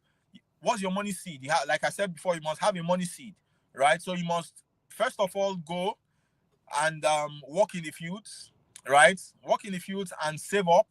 Your savings are your seed, then you begin to plant them. So it depends. There are four parts to wealth, right? There are four parts to wealth. We have the intellectual property route to wealth. We have the employment route. We have the business route, and we have the investment route. These are the routes to wealth. Those are the route to which riches. Anybody you know in the world that has ever gotten rich, right, went through one of those routes. Now, in the beginning of that, unless if you're a trust fund kid or you came from a wealthy home and your family, your father planted some money trees for you, but if you're starting from the ground up, you have to start the journey yourself and you have to go to the field and work in another man's field, most likely, right, to gather some seeds for yourself. Then when you gather the seed, you begin to plant it. You have to ask yourself, why do I want to plant seed? For me, I'm into real estate. That is the thing I love. There are different asset classes, but I love real estate, I love insurance, and I love intellectual property. That is why I write books a lot. Because by the time you're dead, there are a couple of things that will speak for you when you're gone. Number one is the asset you were able to create. Number two is the children you were able to raise. Number three are your thoughts that you were able to document, right? So these are the things that speak when you're gone. So I'm crazy about real estate investment. There are different types of real estate investment you can do that will begin to generate money for you passively later in the future. Passive income is a function of the money you make without necessarily having to work for it. So, for example, I write a book once and I keep earning from it each time someone buys it, right? That's the money that comes is passive, right? I build an apartment and people rent it. The money that comes from, I don't have to build it every time. So the money that comes there is passive. You can invest your money in things. You can invest your money in business. You can invest your money in a startup, right? And have a sharing formula. Okay. For example, one of the things our company does is that we do working capital financing. So you run a business, a cash flow driven business, and you have working capital issue. We can raise money for you and finance your working capital, and you pay us interest. That interest is passive income because we are not working for it. So how you create passive income is by first of all gathering your seed and asking yourself, what is the ground where I want to plant it? Then planting the seed, nurturing it so that it grows and then begins to give you fruit. That is the analogy. So you can make do with that what you like. Thank you so much. Thank you so much. How do we contact you? Because we are not All right. not So enough. you can follow me on Facebook, which is where I'm kind of more active. But you can follow me on the social media platforms. My name is Iheanacho. Facebook, on Instagram, I am Iheanacho, right? I'm everywhere. LinkedIn, just type Iheanacho anywhere. You will see me, or you can send me a WhatsApp message on 080 914 65571. Can you Right? say that again, please? 080 Mhm. 914 Mhm. 65571. But if you're sending me a message, you can send me a DM on Facebook as well. But if you're sending me a message, be clear on what you're asking. I mean, I have a very busy life. I have 3 children and 3 businesses, so I'm very busy. So don't come and be saying hi, hello. I don't have time for those things. So tell me what you want to buy or the solution you're seeking. That, and you must have money to pay for it, because I mean, I don't do free things. I do on my platform, they are outside there. But if you come to me on a personal level, I don't have time for free things, right? So you can reach me. You want my books, you can get them. You want coaching, you can get them. You want to join my inner circle, you're welcome. You want to invest in real estate through me, you want to ask questions in that regard, you can ask me anything. I'm available to guide you and to help you. Thank you. Thank you so much for your time. Thank you, Let's doctor, for leave, inviting me. I let's appreciate you. leave you to your 3 children and your 3 businesses. Well done. Well done. I have 3, so I can relate. Well done. All right. Take care now. Bye-bye. Yeah. Wow, that was really, really good. That was really, really good. And oh, thank you so much for staying to this one. And we really have to apologize to our next speaker for taking her time. So without wasting time, let's bring up Hope to introduce her. And if you've not subscribed to this channel, you're just watching, subscribe, subscribe, subscribe, so that you don't miss any other notification or any other summit or any other helpful resources that is coming your way. Okay, subscribe right now. Don't forget. Yeah, subscribe right now. Well, it has been an amazing section with Alex Iheanacho. So you can go to his Facebook or Instagram page, follow him.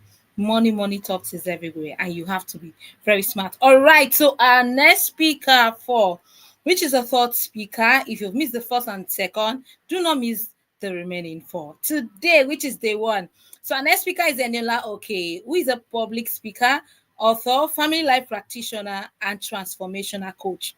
Eniola Oke is the founder of Eniola Oke Consulting, a John Maxwell certified parenting coach, transformational coach, and a passionate facilitator of the Change Your World initiative, equipping individuals to become agents of positive change by first transforming themselves.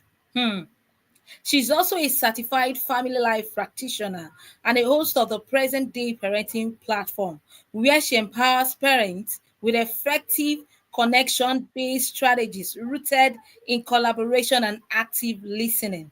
A published author, yes, Eniola shares a wealth of experience and professional knowledge through writing, offering practical guidance for parents, family, and individuals seeking intentional value-based growth. With over 30 years of personal parenting experience, Eniola also served as a child protection social worker. She holds a master's degree in social work from the University College Dublin, Ireland, and she's currently pursuing another master's in systemic family psychotherapy at the University School of Medicine. Amazing. Her extensive qualification, including certification from Harvard University, the John Maxwell team, and the Institute of Family System Engineering, along the expertise of neurolinguistic programming, emotional intelligence, cognitive behavioral therapy, CBT, counseling, and family engineering. Eniola is an ordained pastor in the Redeemed Christian Church of God, RCCG, where she provides spiritual and pastoral support to families and communities, integrating faith, healing, and practical wisdom. Together with her husband, engineer Rotimi Oke, Eniola is a proud mother to 3 exceptional young adults, each making their mark in the world, driven by a long commitment to peace, healing, and family transformation. Eniola Oke continues to inspire lasting change in individuals, homes, and community, one family at a time. Yay! Who is in the house? Let's welcome Eniola Oke. Let's welcome her with a Thank clap you, ovation, thank you, please. thank you, thank you so much. Thank you Welcome, so, ma'am. so, so much. Thank you so much, everyone. Thank you so much, for that wonderful introduction. I always tell myself, you are someone that one needs to have in their network. Well done for that, what you do, Hope. Thanks so much for being a bridge. And to my amazing host this evening, Dr. Ezinne. Did I pronounce that right? Hello. Yes, yes, yes. Yes, thank you so, so much for putting this together. Thank you so much. And to the previous speaker, Dr. Okoye and Mr. Alex Iheanacho, thank you so much for that inspiring word. I'm honestly blown away. I've learned so much. In fact, I had my notes that I was just scribbling away. For our first speaker that was talking about parenting and stress, I doff my heart for you. We're on the same field. Well done for that which you do. And for Mr. Alex as well. Honestly, I've learned so, so much about money and my perspective has actually changed. Thank you so much. And once again, thank you to each and every one of us. Congratulations, Dr. Ezinne, for the fifth edition of the Stress Management Summit. Indeed, it's a beautiful one because when we look at life generally today, there are stress everywhere. It has actually kind of been part of our daily life, but it doesn't have to be so. So this evening, by the grace of God, the topic that I've been giving to have conversation, not to speak with us, I'm picking this up from Dr. Okoye. We're not speaking to each other. We're not speaking with each other, but we're having a conversation. And I tell you, there's nothing that you've heard before there's nothing that you're going to hear this evening that it's new. We're just going to remind ourselves of some basic things. So the topic I've been given to have the conversation on is keeping love sweet, even when stressful ground. By the way, my name is Eniola Oke, as has been said, and I am a parenting coach. You see, one thing about life for me, I love family. I get my energy when I'm being asked to come and talk about anything parenting, anything about family, because family is a unit in which the whole world kind of thrive. So I believe that when we have a good family, when we have a good marriage, it actually thrives. It's provided a very thriving ground, even for where children will grow. So this evening, as I said, the topic is keeping love sweet even when stressful ground. Every couple will face pressure. Yes or no? Do you agree with me? As a matter of fact, not even every couple, every individual, even our children, no matter how young they are faced with one pressure or the other. Either peer pressure, either friendship, either work, either college. So it is not only us as fathers and mothers that we are facing pressure, that we are living a stressful life. Every human being, every individual, one way or the other, we are faced with one stress or the other. So I have a particular Bible verse that I'm so passionate about. Anytime I have an opportunity to speak in any gathering, talking about family, talking about parenting, I always want to relate this particular memory verse. By the grace of God, I'm a Christian by the grace of God. So that is Malachi 2:15. What does he say? He says, "Did he not make them one? And why one? Because it was seeking godly offspring."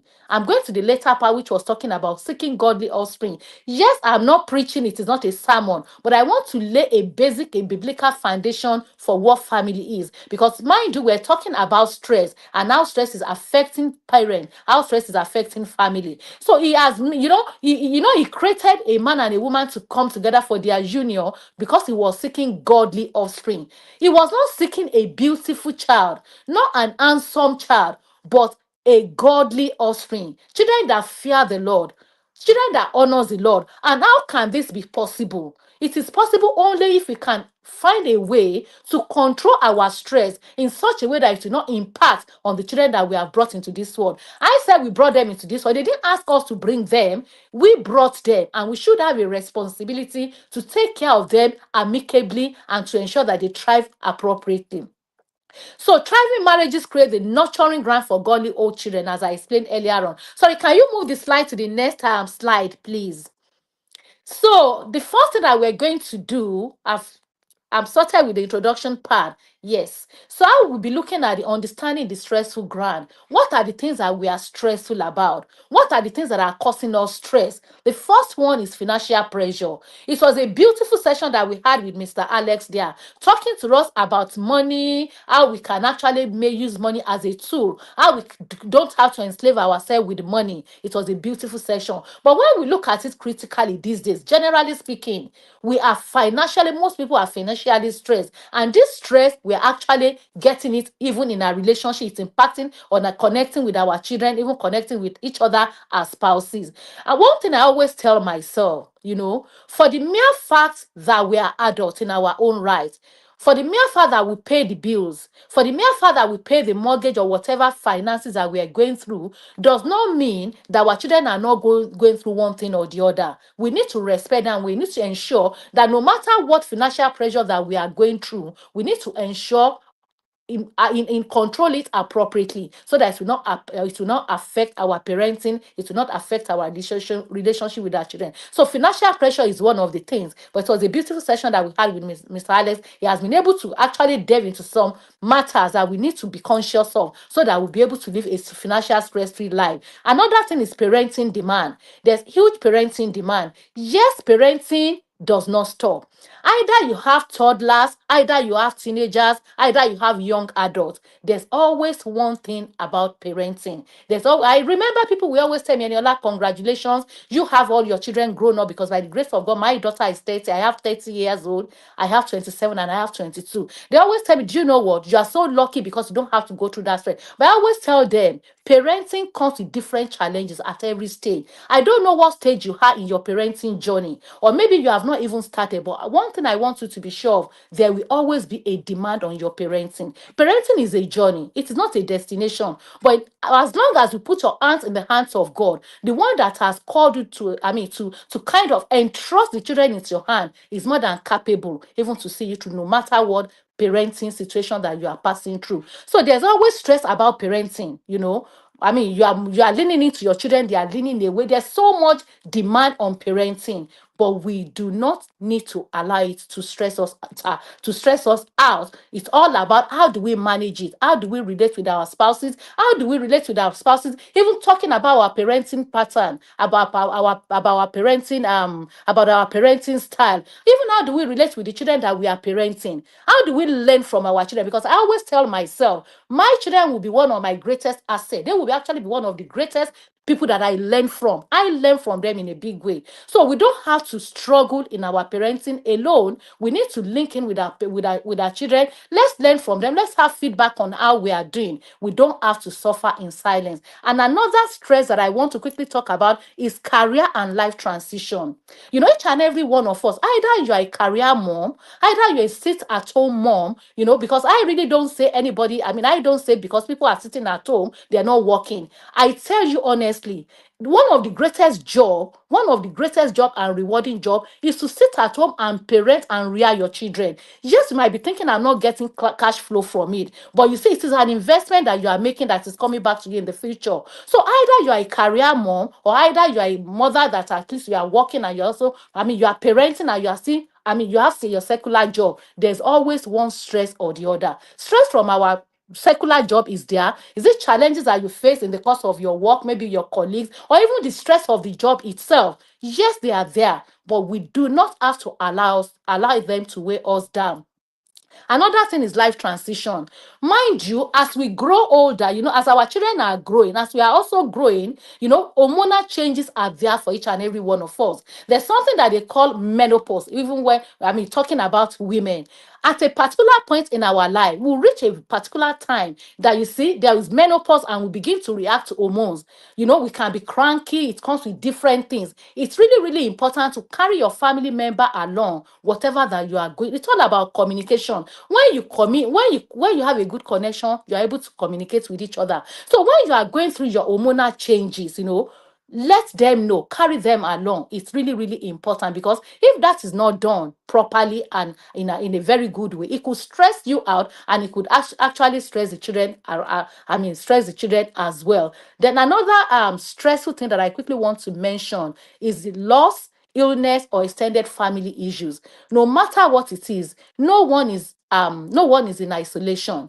You have your family members, either nuclear or extended member, and one way or the other, there will always be need from each and every one of these people. How do you balance it? How do you manage it in such a way that you don't let the demand from the extended family or from the nuclear family, how do you manage it that it doesn't weigh you down, it doesn't bog you down, and it's not affecting you? So as I have identified the common stressors, which number one was financial pressure, parenting demand, career and life transition, loss, illness, or extended family issues, the emotional baggage or past one. There are people that they've carried so much trauma. Sometimes people would say, oh, I'm not parented like that. But you see, sometimes when we are relating and be telling ourselves that I want to parent my children the way I've been parented. I was beaten, I was giving this, I was giving that. Are you saying that out of pain, or are you saying it out of emotional scar? Many of us, we were parented in such a way that we're not happy about. And honestly speaking, I'm not blaming any of our parents. That is the best way that they could do. But one thing is sure, what is the emotional baggage, or what is the past wound that you have carried that is impacting on your present day, that is impacting on you as human being, that is impacting on your marriage and impacting on your parenting? You have to deal with it. You have to talk to somebody a professional that can actually help you. If not, it's going to weigh you down. And what are the effects on connection? What are the effects of this stressor? Can you move to the next slide, please, Ezinne? Thank you so much.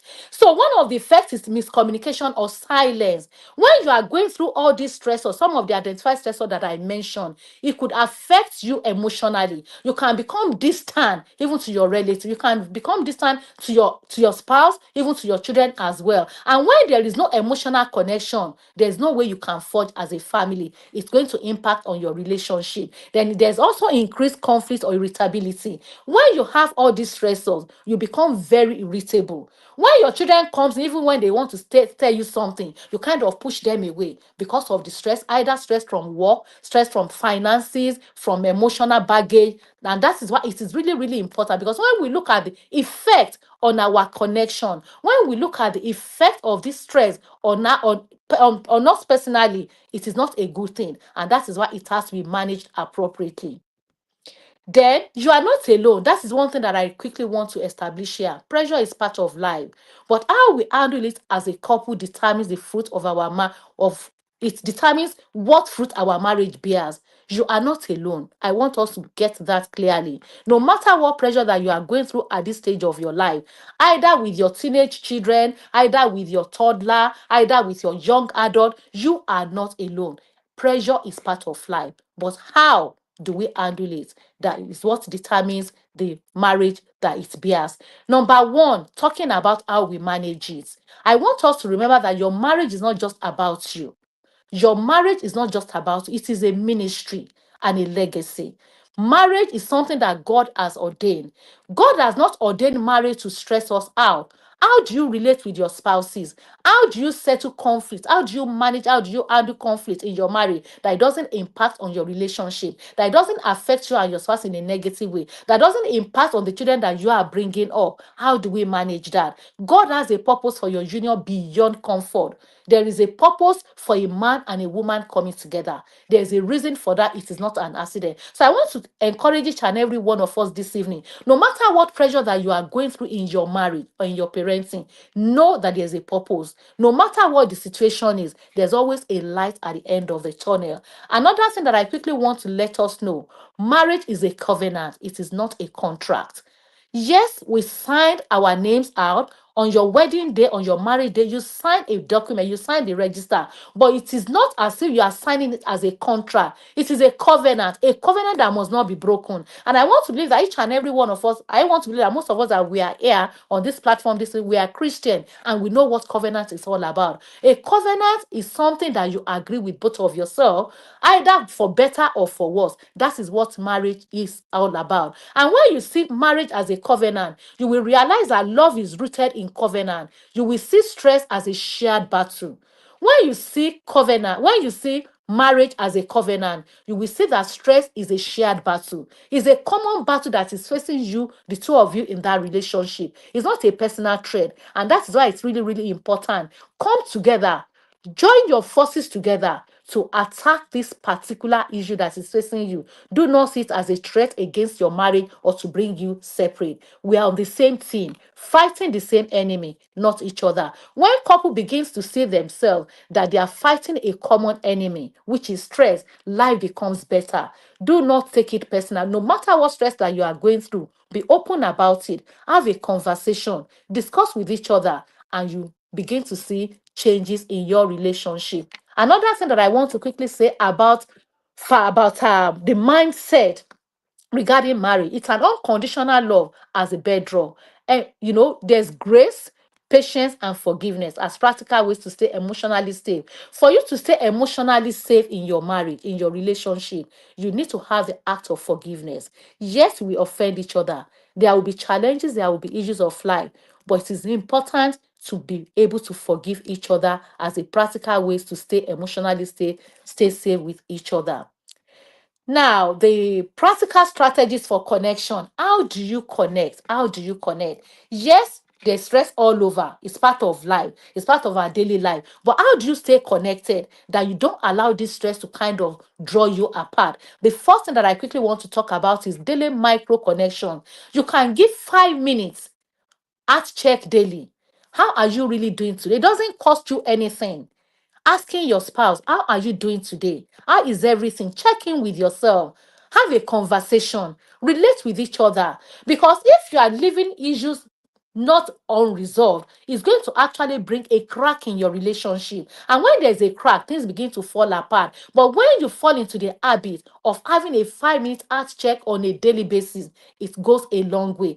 Have a conversation. Check in with yourself. When your spouse or your children, they are even behaving out of order, it's important for you to check in with them. Is everything okay with you? I always tell myself, I don't know about Nigeria or any other part of the world. Even if the police wants to arrest you in this country, they will still ask you, is everything okay with you? They will confirm that you are okay. So it doesn't really take anything out of us to confirm with our spouses, is everything okay? Even when they are behaving out of character, it could be as a result of stress or anything. Check in with them. Is everything okay? It doesn't take anything out of you. Then all kind words and small gestures of affection. This is talking about love languages. It goes a long way, to have a physical touch. Yes, it might not be everybody that really likes touch as one of their love languages. But for people that would appreciate maybe physical touch, maybe like giving yourself a hug, like touching, holding hands, emotional affirmation, it releases oxytocin and reduces stress. It's really, really important to be able to speak kind words to each other. Speak kind words to yourself. Have a hug. Touch each other. Affirm each other. Speak positive about each other. And when there are challenges, have an open conversation. It's really, really important. Then another thing that I want to talk about is schedule time for intimacy. In 24 hours in a day, it's important for couples to be able to know and arrange within themselves, even if it is 30 minutes in a day, or possibly maybe 1 hour, maybe a day in the week. Let us fall into the habit of making time available for ourselves. I always tell myself as a parenting coach, for every child, love is spelled as time that you spent with them. Likewise, let us make it applicable for each and every one of us, for our spouses. Let's spend quality time together. The time that you spend together, money cannot buy that time. Yes, I know we're in a busy world. I know we need to make money. But even in the midst of making that money, it's important that we have a heartfelt connection with each other. So that it is in the course of us connecting with each other, it's in the course of having intimacy with each other, that we can actually live a good life and be able to resolve challenges and issues that we think we might be going through. Let's make physical and emotional closeness a priority, even when tired or busy. No matter how busy or tired you are, with respect to stress, it is important for us to prioritize our quality time with your spouse. And also, let there be rituals. What do you do together, maybe at weekends or maybe public holiday, or even, I mean, it doesn't even have to be public holiday. Take a time. It could be a Friday night. It could be a Sunday evening. Ensure that you do a common thing together, either with yourself and your spouse or with the family as a whole. When you come together to do this thing, you are creating memories. And when memories are created, they cannot be bought with money. When you have memories, nothing can take that away. I always ask myself, and I tell people that I'm privileged to work with, when your children leave home, what memory would they have in mind? What would they remember the home front for? Or are your children just eager to get out of home once they are 18? It's important to create memorable time, and we have to be intentional in doing this. Yes, I know we are very busy. It's out of the busy that we are being stressed, but it's important for us to be able to connect with each other and prioritize quality time with ourselves and be very intentional about it. So now, how do we manage stress? How do we manage stress? The next slide, please. How do we manage stress as a team, as husband and wife, as a family? Let's discuss openly what is weighing you down right now. Check in with your spouse, check in with your kids. What exactly are you going through? Have a one-to-one conversation. Give yourself time, quality time to have a conversation or whatever they are going through, and be very open about it. Don't hold anything back. And another thing is divide responsibility intentionally. It's very, very important for us as spouse. Generally speaking, maybe it's a stereotype when people will say a place for woman is in the kitchen. Gone are those days. I am not a feminist. I'm a very real person. A husband and a wife. There's nothing too bad. It's not too bad for you coming together, assign responsibility, delegate responsibility to each other, so that one person is not too overburdened, overstressed with household chores or even work outside home. Carry each other along with whatever you are doing, and ensure that you divide them equally and according to your capacity as well. Then another thing, problem solved together. Come together no matter what the situation that you are going through. Bring them to the table, solve them together. What are the things that you need to talk to each other about? Your budgeting. Miss Alex was just talking to us about money matter. How do you budget as couple? How do you budget as a family? Then talking about parenting. Dr. Okoye was talking to us previously about parenting. What is your parenting plan? Do you carry each other along? By the time you fall into the habit of doing this thing, you can actually see that you are stressing yourself out rather than carrying on stress along the journey. It's really, really important for us. Let's discuss openly, let's divide responsibility and be very intentional about it, and let's solve problems together. Then conflict with compassion. What do I mean by that? Instead of using the blame language, it's important to take responsibility. The use of I feel like rather than you always. By the time you are kind of talking to your spouse and telling them the way they made you feel, oh, you make me feel bad. That is very, very challenging. But when you say I feel, this is the way I feel about what you've done for me. It's all about reframing our language. It's reframing about the way we deliver what we needed to do. Yes, we might be going through stress, but we need to be very kind and compassionate with each other in the way we talk and the way we deliver our speeches. Then let's take break during heated moment, but commit to return. What is the system that you have in place when there are conflicts in your home? When there are conflicts within your relationship, there must be a system in place. Your system might be maybe when it is getting too hot, you need to just walk out. And you say for you to be able to agree that I want to kind of step out, it's important to make it a system so that your spouse will not be thinking, oh, I'm talking and you are walking out on me. Because if care is not taken, in the course of you trying to de-escalate the situation, it might be taken for another thing. So if in your own family, the system is when we're having an heated argument, I will just excuse myself, carry each other along, and let it be known that this is a plan, this is a system in place. So you need to agree on a particular system on how to deal with conflict when they arise. Then forgive quickly and do not hold grudges. Once your spouse or your child say, I'm sorry for what I have done, let that sorry be taken, and don't let us refer to the old past or the old one, so that we can move on, so that we don't get ourselves worked up unnecessary. Then pray together even after disagreement. And somebody might begin to ask me, how is it possible to pray together after a disagreement? As children of God, we are children of light. Even in the Bible says we should not allow the sun to set even when we are hungry. And that's why it's really, really important. Whatever we are going through, let us make God the cornerstone. Jesus Christ, the cornerstone of our home. Pray together. It will give you direction. He said, the things that you do not know, I will show unto you. Call upon me, I will answer you. No matter what the disagreement, no matter what the challenges are, carry it to God in prayer, agree together, and you begin to see the answer of God and you begin to heal. Then number 5, guiding marriage atmosphere. Number 5 slide, please. It's important for us to protect our home from every negativity. Slide 5, please. Protect your home from negativity, toxic media, unresolved tension. You know, there are so many different information on the social media. If you are not careful, you'll be blown away. I mean, when Miss Alex was talking, he was saying something about people having bad dream. It's whatever that you listen to maybe before you go to bed and begin to kind of manifest in your sleep. What are the things that you can see that are toxic in your that could actually lead to toxic that could make you feel toxic in your relationship? Is it the social media? Is it what people are saying outside? It's really, really important for us. Do not make yourself exposed to any form of toxic negativity, and ensure that tensions are well resolved, and do not allow it to to sleep over whatever issue that you are going through. Then speak life over your spouse.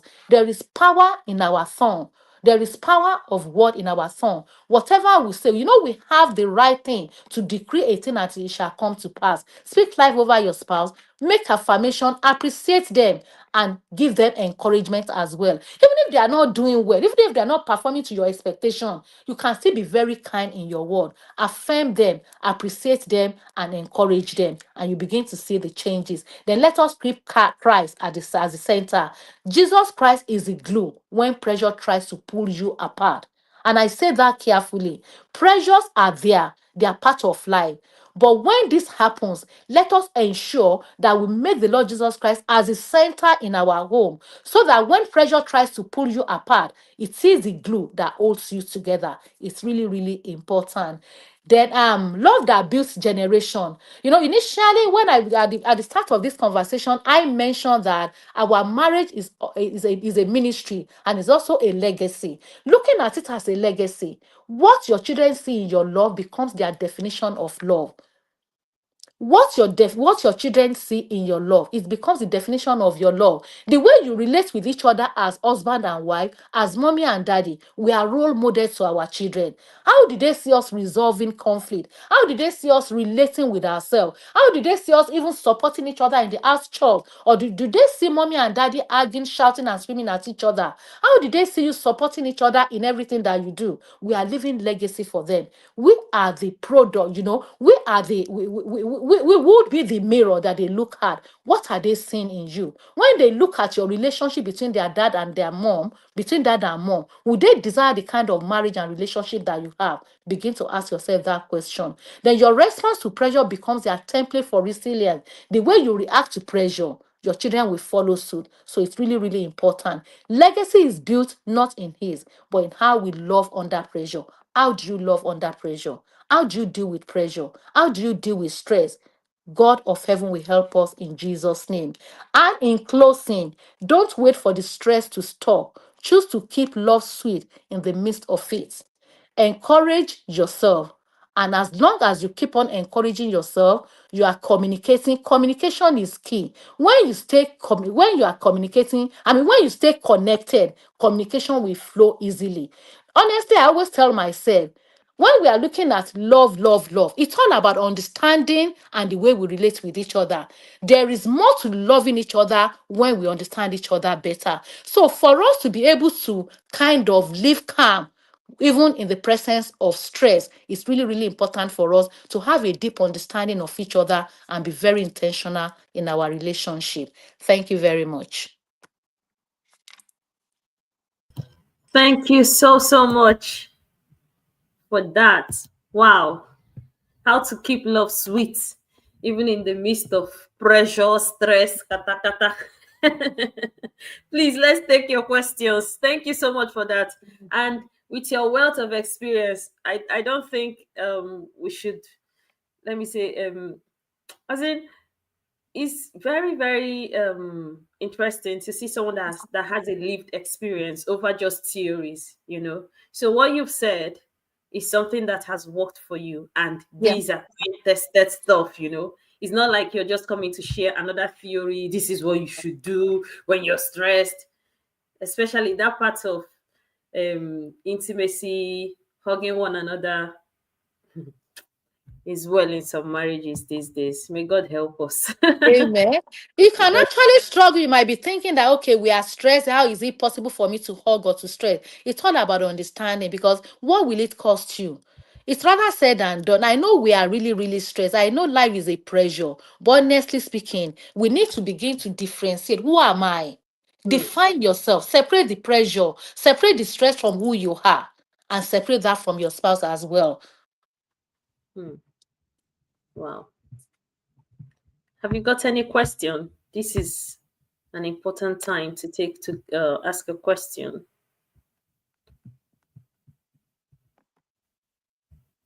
And another thing, you know that when someone is stressed like that, it's very difficult to communicate.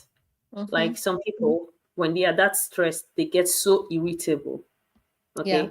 That the last thing on their mind is any form of intimacy. And instead of communicating that, they rather act out that anger or that irritability.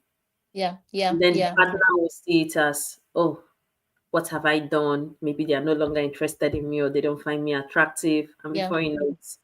problems start bringing up in the marriage. Whereas at the root of it is actually an unresolved stress, Yeah. Yeah. Yeah. unresolved personal And stress. I think that is where it's cool. I was saying something about have a system in place in your marriage.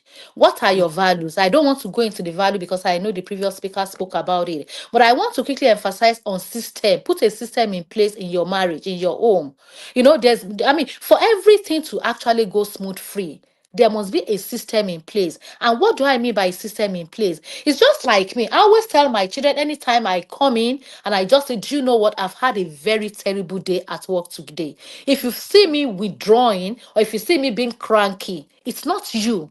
It's just because of what I've gone through at work. Yes, it's important for us to be able to name that. It's all about communication. And as a matter of fact, ideally speaking, you are not supposed to bring the stress from work into the house. But we are all human. Sometimes it is actually very, very difficult for you to drop it in your car or for you to drop it in the office. Sometimes you kind of unconsciously bring it home. But when you have a system in place by carrying each other along, putting a communication system in place, that do you know what? If you see me behaving in a very, very funny way, or if you see me withdrawing, actually, this is what I'm going through, but just give me time. It's all about carrying each other along. It's all about communication, having conversation about all these things. I don't know whether I'm able to kind of expatiate or explain that. I think you talked about it really clearly because sometimes we expect the other party to be a mind reader, you Mm-hmm, know, mm-hmm, to mm-hmm. understand. Don't you see Yeah. I'm angry? Don't you see I had a stressful time at work? What happened to Mhm. your mouth? And just that is why it's really important for you to have that place of confirmation. Check with Mm-hmm. your spouse. If you say that your spouse is behaving out of character, just checking, is everything okay? Hmm. Checking. This is part of the system that you have to agree as a family that, do you know what, if I see you behaving like this, if I see you doing like this, just checking, put a system in place and what to say and what to do at that particular time. So if you're behaving out of character, is everything okay? There's really nobody in their right frame of mind that no Hmm. matter how stressed you are and somebody is coming and say, oh, Eniola, how are you, is everything okay? I notice that you are just behaving, you are very cold, or maybe you are not too excited. Is everything okay? Rather than making conversation in your head and saying she has started again.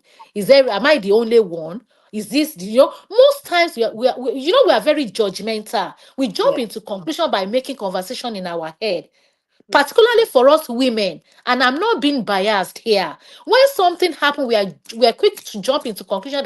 What have I done again? You don't even know, maybe when she's driving or when he's driving, or maybe somebody hit him or her. Maybe something happened and was trying to deal with that. But as soon as you are opening the door, as soon as he or she is opening the door, the first thing is, oh, you've come again. What is your problem? Oh, and sometimes even for us women, it has happened to me before. I'm a living testimony. There was a particular time in my life when I am coming in, the first thing I'm saying to my children is, oh, why was the light left on? Why were the dishes not being done? I tell you, it's not because of what they have done. It's because of the stress that I'm carrying from work that I'm trying to kind of relate on them, which is not fair on these younger ones. They were looking for a mother that has left home for the last maybe 5 or 8 hours. They wanted a warm hug. They wanted a word of affirmation. But look at the mom coming, just shouting and screaming and complaining because I was stressed. I'm stressed coming from work. At the end of the day, what kind of atmosphere am I creating in that family? Is it an atmosphere for them to thrive or to injure their self-esteem? Children that are so excited, mommy and daddy, they've gone to work, they are back home, let's hug them, let's have a good time. But because of my body language, because of the stress that I'm carrying in, I shut their emotion down. The way I have my own emotion, the way I'm going through stress, they are going through stress as well. For the mere fact that I'm paying the bills does not mean I don't have to respect their feeling as well. I need to respect them, carrying them along, tell them what I'm going through. I mean, they are not too young. Our children are not too young. Our spouses, they are not too distant from us that we cannot carry each other along and be open with whatever we are going through. It's all about communication. How do you manage communication and conversation in your relationship? Wow. Thank you so much for that, because this is so relatable, like so relatable. And because of time, we'll not be able to take any questions. We are still going to discuss more about family and parenting tomorrow in the panel session. So there, bring all your questions, because there will be 3 speakers to answer all your questions. Thank you so much, Eniola, for Thank you this so much. highly insightful time. Please, how do we connect to you?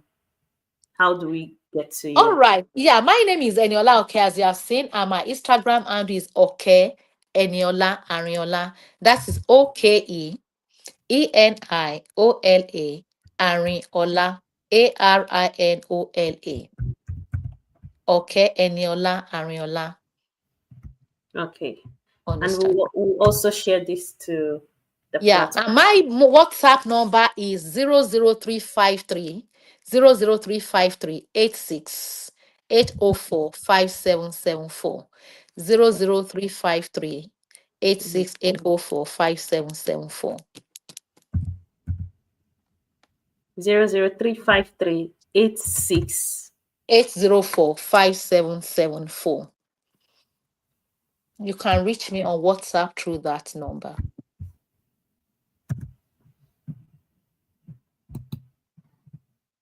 Is this correct? Okay, do you want me to go over it again? 00353 86 804 5774. Oh, five I seven. That's Yeah, nice. 5774. Yeah, yeah. Okay. Okay. Thank you so Did you much. get it, or do you want me to go over it again? I think I got it this time around. Okay, It's okay. so one of the signs of stress is your brain will start slowing down. I think that's what's happening to me.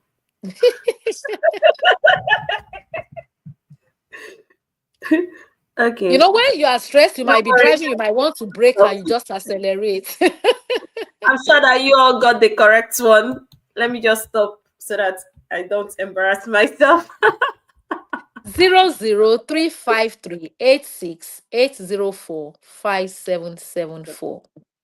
Thank you so much. Thank you so much. We'll share it in the WhatsApp group and also send it to via email for anyone that wants to reach out to her.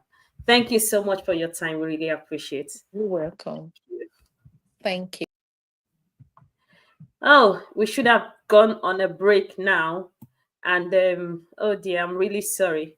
So what's going to happen now is we'll bring Hope on board to introduce the next speaker. And in the meantime, you can go grab yourself a cup of coffee. You can stretch because I need to stretch. You can grab a fruit or something to eat. I know it's dinner time for some people. So while she's reading the profile, just stretch because this is Stress Management Summit. We don't have to be stressed at the end of the day. And if you've not subscribed to this channel, what are you waiting for? Subscribe now, and share this broadcast with everyone you know that should be here. All right. Such an amazing section. Such amazing section. Thank you, Eniola Oke, for that wonderful section with us. Thank you so much. So our next speaker is Abi Sonia. I call her the Harmony Queen. Yes. So when you see her on the road, call her Harmony Queen.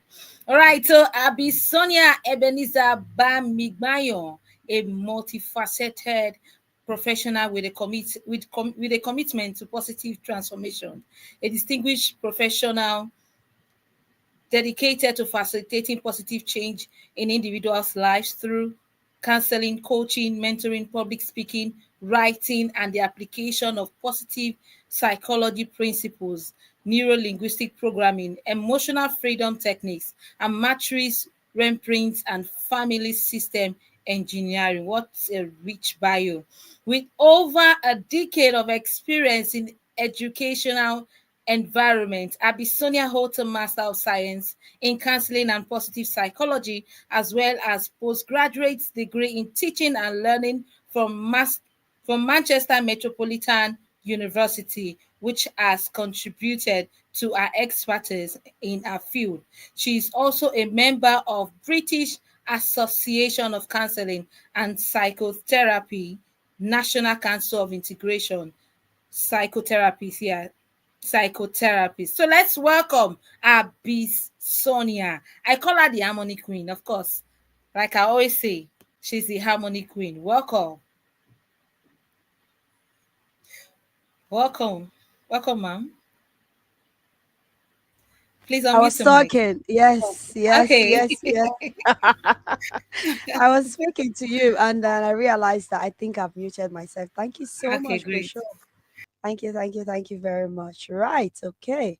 Thank you very much, Dr. Ezinne, for having me. I am excited and elated to be here. I have been asked to speak on Japa without Wahala, how to handle stress in a new country.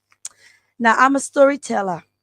I am going to tell you a story in order for you to realize that the things that people have in common when they come to a new country is change.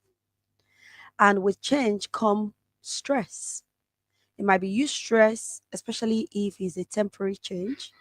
However, when it becomes a long-term change, there will be more stress. And if care is not taken, it can lead to chronic stress. Remember, I said change is the biggest thing that can lead to stress, right? In a new country. So, because of my job that I do as a counselor, I tend to meet loads of people. And in the course of this journey, I've met people that at the end of the day, I'll tell you a story. So, there is someone that moved to the UK. Both of them, the husband and the wife, they both have, they were doctors. No, one was a doctor, one was a nurse. And they put their child in a very good school. It was a private school. They will go to school, the child will go to after school club and school and breakfast club and all of that stuff. And then before you know it, this child started missing the parents because back home where they came from, they had quality family time, they had people helping them in the house and everything. But this time there was no one. So which is why the child was involved in so many clubs in school before they are able to pick up the child. And before you knew it, this child started drinking. The parents were not aware of it. The parents are occasionally drink, they have drink alcohol in the cupboard. He started drinking. And this led to a lot of things.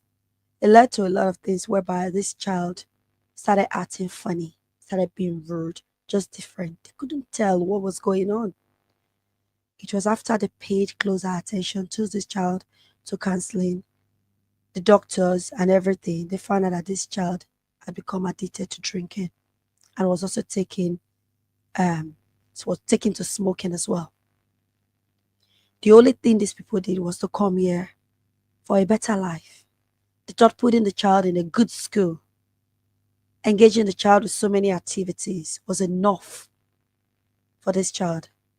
But you see, the connection that you have with your children, the bond, is so different. There is nothing that can replace it. You can give them presents, but it can never replace your presence. Give them loads of presents, that's fine, but it can never replace your presence. Your presence is very important to your child. Now, there's another story of a couple that came in here. They started working. One came with a visa, other dependent and everything. They were very careful of the school that they would choose. And before you know it, because they work around their child, they were very careful on how they work. The wife began to notice that the child was getting so withdrawn. He would go to his room, he would wear clothes that would cover the hand and everything. She was wondering, there's something that's changed in their child. They couldn't place their hand on it. She started paying more attention to him, started observing him, started making effort to talk to the child. She found out that the child was Sefami. And why was this? The child was being bullied in school because he was standing out. Most of the school was very white school. It was the only among the minority of the black children in the school. But thank God that this woman was able to pay attention and pass it to her husband. They were able to follow through, in school, know the system to follow, report the bullying. Now, bullying in school, when it was reported, was not something that just disappeared, but they were able to follow through and know what was going to happen. And this child was helped. If you notice what they have in common, change. This child, when he was at home, he was not standing out. He was blending out with everybody. Now, don't get me wrong, change is not a bad thing. However, when you make changes and you do not put the right systems in place, things begin to happen. And what you thought was going to be the outcome may not become the outcome. So I hope I was able to get your attention with those two stories of what could happen. Change could happen so fast. We've had cases of people coming into the country, and the culture change means that the woman can no longer be the one that will come home and cook, and before you know it, there's a case of domestic violence where people are calling police on their spouses. There are good stories where people, their children are excelling and they are doing great things. There are people, when they came in, didn't have loads, but now they have a lot. I hope the stories have helped you to paint a picture of how things could go. There are people where they came in, they were not very, very wealthy, but they've been able to climb the success ladder. The wife now have a career. The husband's career is prospering. They have business. The children are doing well and excelling. I'm going to share with you some of the things that you take into consideration when you come into the country. Because when there come that change, there will be money change as well, finances. That change will impact the family dynamic. That change will change the cultural expectation. The culture in Africa is different from the culture in the UK. It will impact the mental health and emotional well-being. People are they're trying to get settlements, COS everywhere. There's a lot of things that change will impact. When you're back home, you're not trying to settle down because you're already home. But when you move, you begin to see everything that we thought we had. But when you come here, you have to then find a way to have it. I'm going to use an acronym, which I call Japa, since they asked me to speak on Japa without Wahala. So the first thing I would say to do is J, join a community. It's so important because nobody is an island of his or herself. It's so important that you join a community. Join a community that is related to your career. Join a community that is related to your faith. Join a community that is related to business. Join a community that is related to parenting. Join a community that will help you to understand the culture of the land. It's so important that you join that. And make sure you don't just join there to go and collect information. If you also make sure you also give back as well. Because the more, they said, our people perish for lack of knowledge. It's so important that you get information. We're in a digital age. When I came to this country 20 years ago, when we were looking for a job, my sister and I, we used to go to the local shop where we'll buy newspaper, and they will start ringing, and then they will send us the application form. They will fill the application form before they'll send us the interview letter. It goes back and forth. So it can take you months before you even get a job, get through the process. We're in a digital age. There was no WhatsApp when I came here. The only thing I used to communicate then was Yahoo Messenger. I don't know if anybody remember Yahoo Messenger. I don't know if it's still there, if it's obsolete now. We use Yahoo Messenger. And then it was when I got married in 2007 that Facebook became really came into existence or became really popular. So you can see we survived them without the digital age, but we had a community, and that community was faith-based, was based on your subject. We're not a lot where I lived, but we're able to, it made a difference. When people are doing birthdays, we're able to come together. When there's a job opening with people that are doing similar career as you share it with them.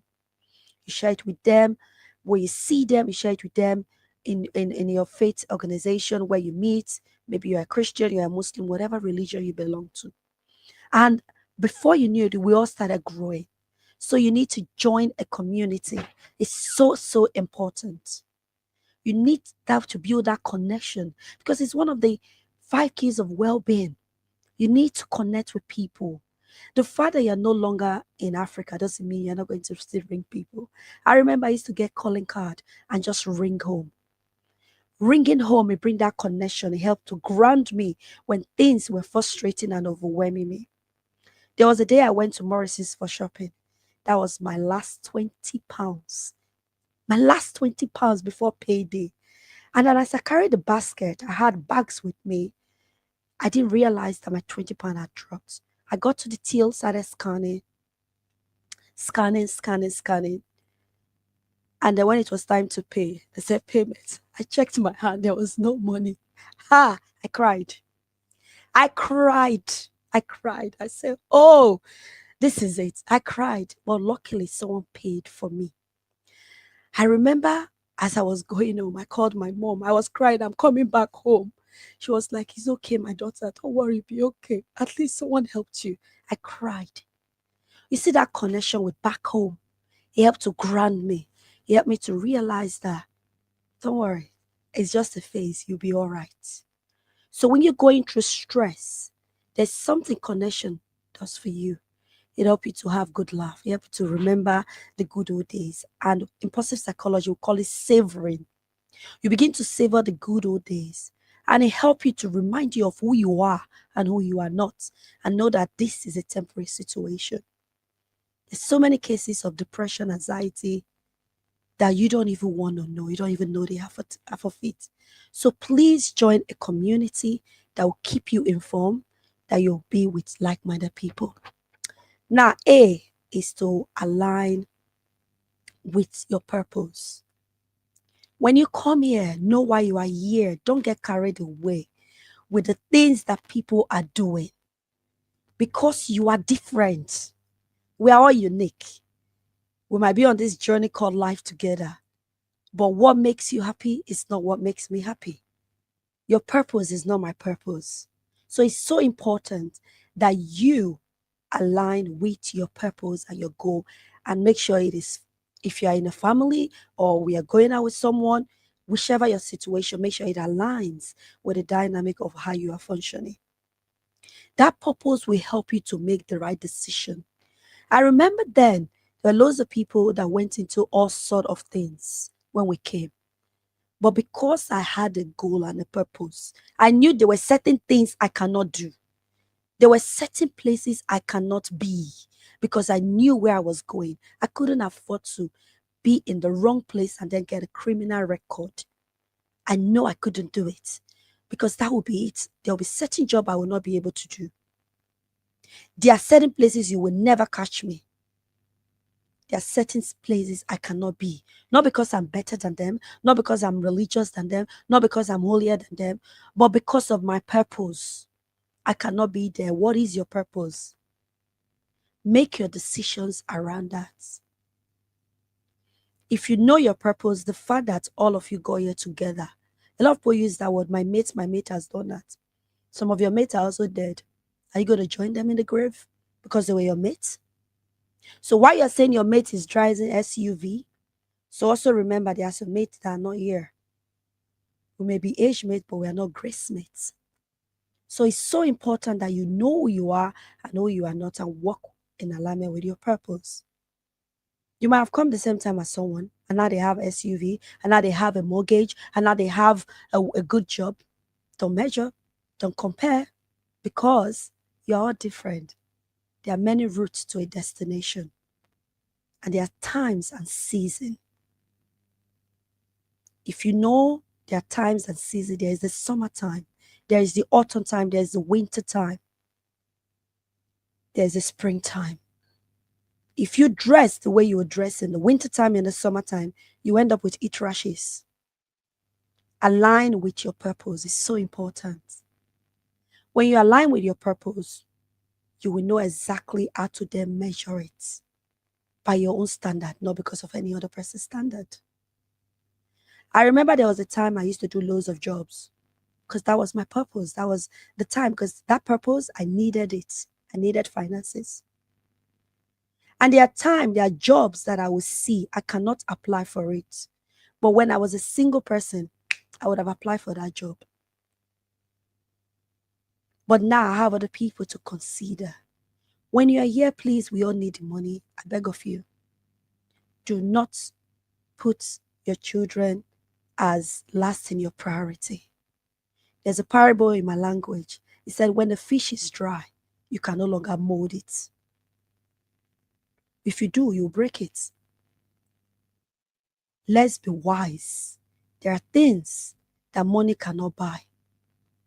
Look after your purpose in a way that aligns with your body, your soul, and your spirit. We are tripartite human beings. We mustn't forget that.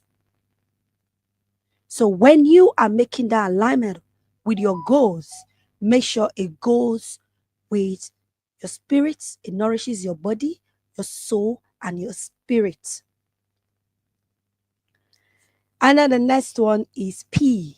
We've done J. Remember, I'm doing Japa as the acronym. Join a community, align with your purpose, know your goals. Before I move on to P, I remember then I knew well that I don't want to go back after study. I want to stay here. So I planned all my route on what I'm going to do to ensure that I get my stay. So what that means is that I did not have money to do frivolities. When people are buying ashwebi and doing parties, I could not go to certain parties because I didn't have the money I didn't have the money allocated for that. I needed to do my processing, my document. I needed to do things. So when you align your purpose, there are certain things that you're like, I cannot do it. Let them laugh at you. They will laugh with you later. So the P is to prioritize your mental health and your well-being. Remember, you have to be active. It's so important. Most of the life here is very sedentary, whereby you are taking one transport to another. Sometimes just walk with your legs. It might mean waking up earlier a little bit to get to work. If you can't join gym, we have a lot of things on the internet that you can use on YouTube. You can walk around your community. It's so important that you prioritize your mental health and your emotional well-being. Your self-care is non-negotiable because all those beautiful dreams and goals that you have, if you do not have good health, they are gone. The only license that you have to stay in this part of the world is your body. If anything happens to the body, the soul and the spirit are gone to the other side. So I would say prioritize your well-being. I'm not saying you should take loads of shift, but please in between, make sure you rest. Have a good sleep. It's not all parties that you're invited to that you will go. A lot of people just want to be everywhere. When you come into a new country, I said join a community. I didn't say you should go to all parties. There are differences. You balance it. Be there for people, but it doesn't mean at the detriment of yourself. So when I say self-care looks like having a good sleep. Self-care looks like eating good food. Self-care looks like making sure that when you set boundaries, you are not working outside of your working hours. So people work outside of their working hours. Please learn to stand up for yourself in the workplace in a very polite way. Learn to know your rights. Read your work handbook so that you know when they are trying to take the mic and when they are not. Learn to speak for yourself. That's self-care as well. Mind the thoughts that you think about. That is self-care as well. The fact that you see someone that maybe you all came together, And now they are in a certain stage and you're like looking at them, you're wondering, is this my life now? No, it's not your life. It's a season of your life. So when you are looking at other people, please avoid the comparison. We are not the same, even twins. So when you're there, mind your thoughts, because whatever you're thinking, it affects your feelings, and then your feelings affect your reaction, your behavior, the things that you do. Self-care can also include being able to say no to certain people. And that includes in this UK and back home. I'm not saying you should not give money to your family, but I'm just saying plan for it. There's what we call black tax, whereby you feel because you've crossed the border and everybody is your responsibility. Everybody is not your responsibility. You can't please everybody. So please, financial responsibility, carry it as according to your ability. Don't break yourself. Let me tell you, if you know how fast people forget the dead, you will learn to prioritize yourself. I'm not saying you should be selfish, but I'm just saying know what you can do. You can't call me and you say you need such and such a money. If it's not within my budget, I'll tell you, okay, I'll plan it in the next this thing. When people know you like that, they won't call you, make their emergency to become your priority. Your emergency cannot become my priority. Except it's the life and death situation which don't pray for. So please, self-care, no is a full stop. Learn how to set boundaries. Even in your friendship. Because people will take the mic sometimes. Self-care can also mean that you do not always eat out. Not all those food is healthy. Eat good food. Cook. If you don't know how to cook, get someone to cook together with. Right? So please, it's so important. These things with your children as well. Show them how to do these things. It's very, very important. Self-care also look like you do not prioritize, you do not focus on pushing your children to be academically sound alone. Know your children's ability and know how to support them accordingly. That's also self-care for your children. Paying attention and being aware of the changes that is affecting you. Before your body becomes sick, there are some signs that your body will give to you that if you do not ignore, there are certain diseases will not have. That's self-care as well. When you were back home, you took your faith very seriously. Now, because of shift, you cannot take your faith seriously.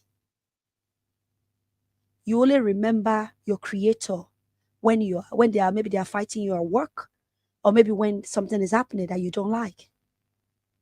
I don't know about you. My faith grounds me. And when there's a disconnect, I feel it. I don't know the religion you belong to, but I'm just saying that is also self-care because it grounds you. So pay attention to that. It's so important that you do. Your faith is so important. Don't be transactional with your creator. Get connected. Some people will not leave their house if their phone battery is not charged. And yet, you go when you travel out of the country and you're not in a new place. You go without prayers. You go without meditating on your holy book. And you say you're busy working. Please prioritize that. Because there are territorial things that are happening. That if you do not connect to your creator, doesn't matter, it's not by power or by might. You will not be able to break through to certain places. It is so important that you get rooted and grounded to your creator. Don't forget him just because you are here now. You used to fast and pray when you were back home. Now you got your victory. You just leave it. That is self-care. I will move on to my last one, which is adjust your expectation. A lot of people come here and they have certain expectation. It's so rigid. It's so rigid. Don't come with a fixed mindset. Your mindset has to be a growth mindset. because when you come here, you're going to keep learning. Be open to learning. I remember there was someone when they arrived, and the wife said, I helped the wife with the CV. And the wife told the husband, send your CV to Sonia. You know that masculine thing. He didn't want to send his CV. He kept applying for a job. He did not get any job because his CV was obsolete. Pride. Send your CV. He did not want to send it. He was looking for a job. The job were doing, they would not even call him.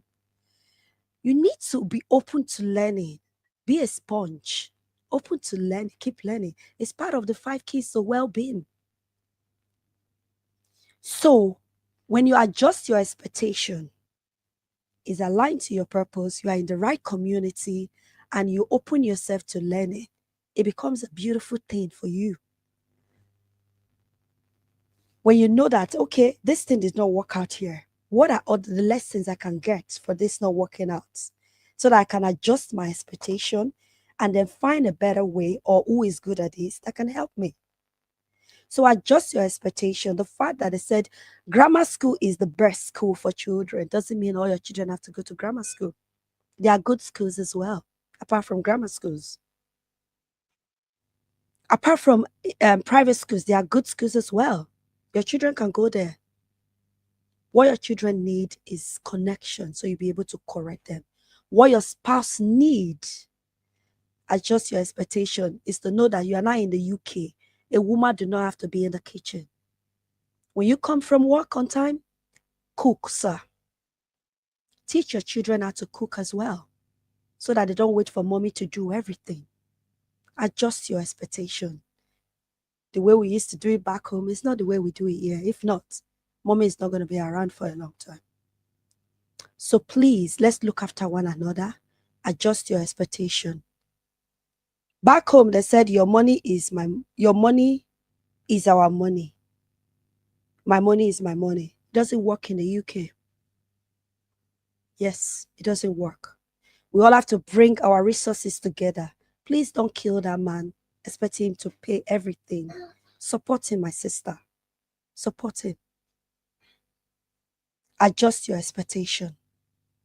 It's very important. Adjust your expectation. We used to leave our children on their own. Yeah, but I'm going out, so please let me look after my child. In the UK, you try it. You see that your neighbor that is sitting. We have natural CCTV in the UK. They are the old women. They'll just stay on the window like this. They'll look. Did you see the husband just go out? And then the wife is just gone out. Those poor kids are just there on their own. And before you know it, those are your best friends that you don't like. They will be knocking at your door. I've had so many people call me. Sonia, this has happened. They are frantic. What should I do? And we have to then find ways to help them. I don't want to receive those phone calls. I don't mind. But if we can prevent it, let's do so. Please, look after your children well. Put someone there to look after them. Adjust your expectations. So J was for join communities. A was for align your purpose and your goals. P was to prioritize your self-care. And A was to adjust your expectations. I really do hope, because I prayed before this thing. I said, God, your children are waiting. Give them a word that they will be able to run with, and the land will bless them. In Jesus' name, amen. Thank you so much, Dr. Wow. Ezinne. Oh my God. Wow. Thank you so much, Abis. You see how she's talking so calmly, but she just got drinking. Hey, adjust the expectation, though. If you're coming to abroad, don't carry that strong mindset that it's always done this way. When we are back home, it must be done like this. No, you are a team.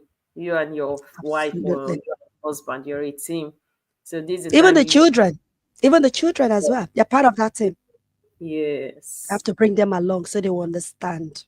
Telling you. Wow, thank you so much. Does anyone have any question for Abisonia? She's an expert in taking care of us in this abroad. I'm telling you, she's an expert taking care of us in this abroad. In the meantime, please, how do we contact you? Oh, you can contact me on my my website www.acebconsultancy, and my number. Are you typing?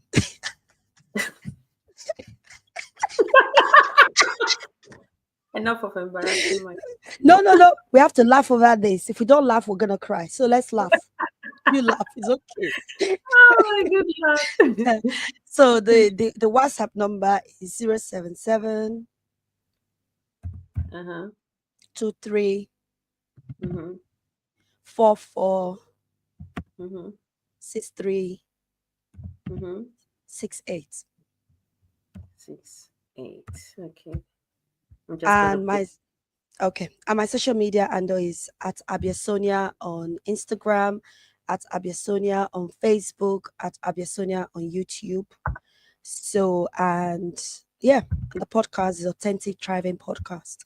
So feel free to reach out through any of those means, and I shall do my best to. You got it. Clap for yourself, Dr. Ezinne. You got it. Thank you. You got it. Thank you so much. Thank you so much, Abis, for that session. I knew You're that you were welcome. just the best person for this to help us and those stories you shared. And then another important thing you highlighted was um, they are not your classmates. They are not your age mates. Mm, They are okay. Something about age mates and grace mates. Okay, they are your age yeah, mates, but they are not your grace mates. Yes. absolutely. So, Absolutely. thank you so much. Okay. So we'll move on to the next session, and we'll share this again in the WhatsApp group. Her contact details for anyone that wants to reach out to her.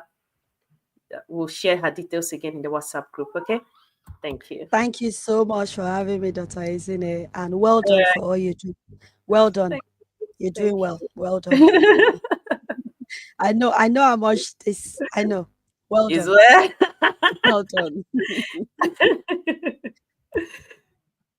Okay. Hope over to you. Mm, let me hide All small. right, so well done. You're doing well. The reason why this summit is here today, you're seeing this and you're watching this. Someone is behind it. Someone listen to the voice of God, listen to the cry of the people, listen to your cry, yes, during COVID period, and which is the next speaker will be having such an amazing and beautiful heart. Dr. Ezinne Namadi Lewis is a medical doctor with a decade of experience and a stress management consultant. That is why you're having this awesome and beautiful summit. She's the convener of the annual Stress Management Summit Africa, running since 2020. So let's give a round of applause for her while I continue reading. Such an amazing person. She She's certified in work stress management, HSE UK, and trauma informed care. She has worked with the top organizations like the Access Group UK, Sonair UK, GWH Heroes UK, Medical School, alumni associations, and Warwick Hospital A&E, meaning she has seen stress in all its natural habitats, from boardrooms to hospital emergency rooms. She's on a mission to help people like you and I manage stress for a healthier, happier, and richer life. If she never listened to this voice, to this call, we would not be here. Let's give her a round of applause. Give me your best emoji while we welcome Dr. Ezinne Namadi Lewis.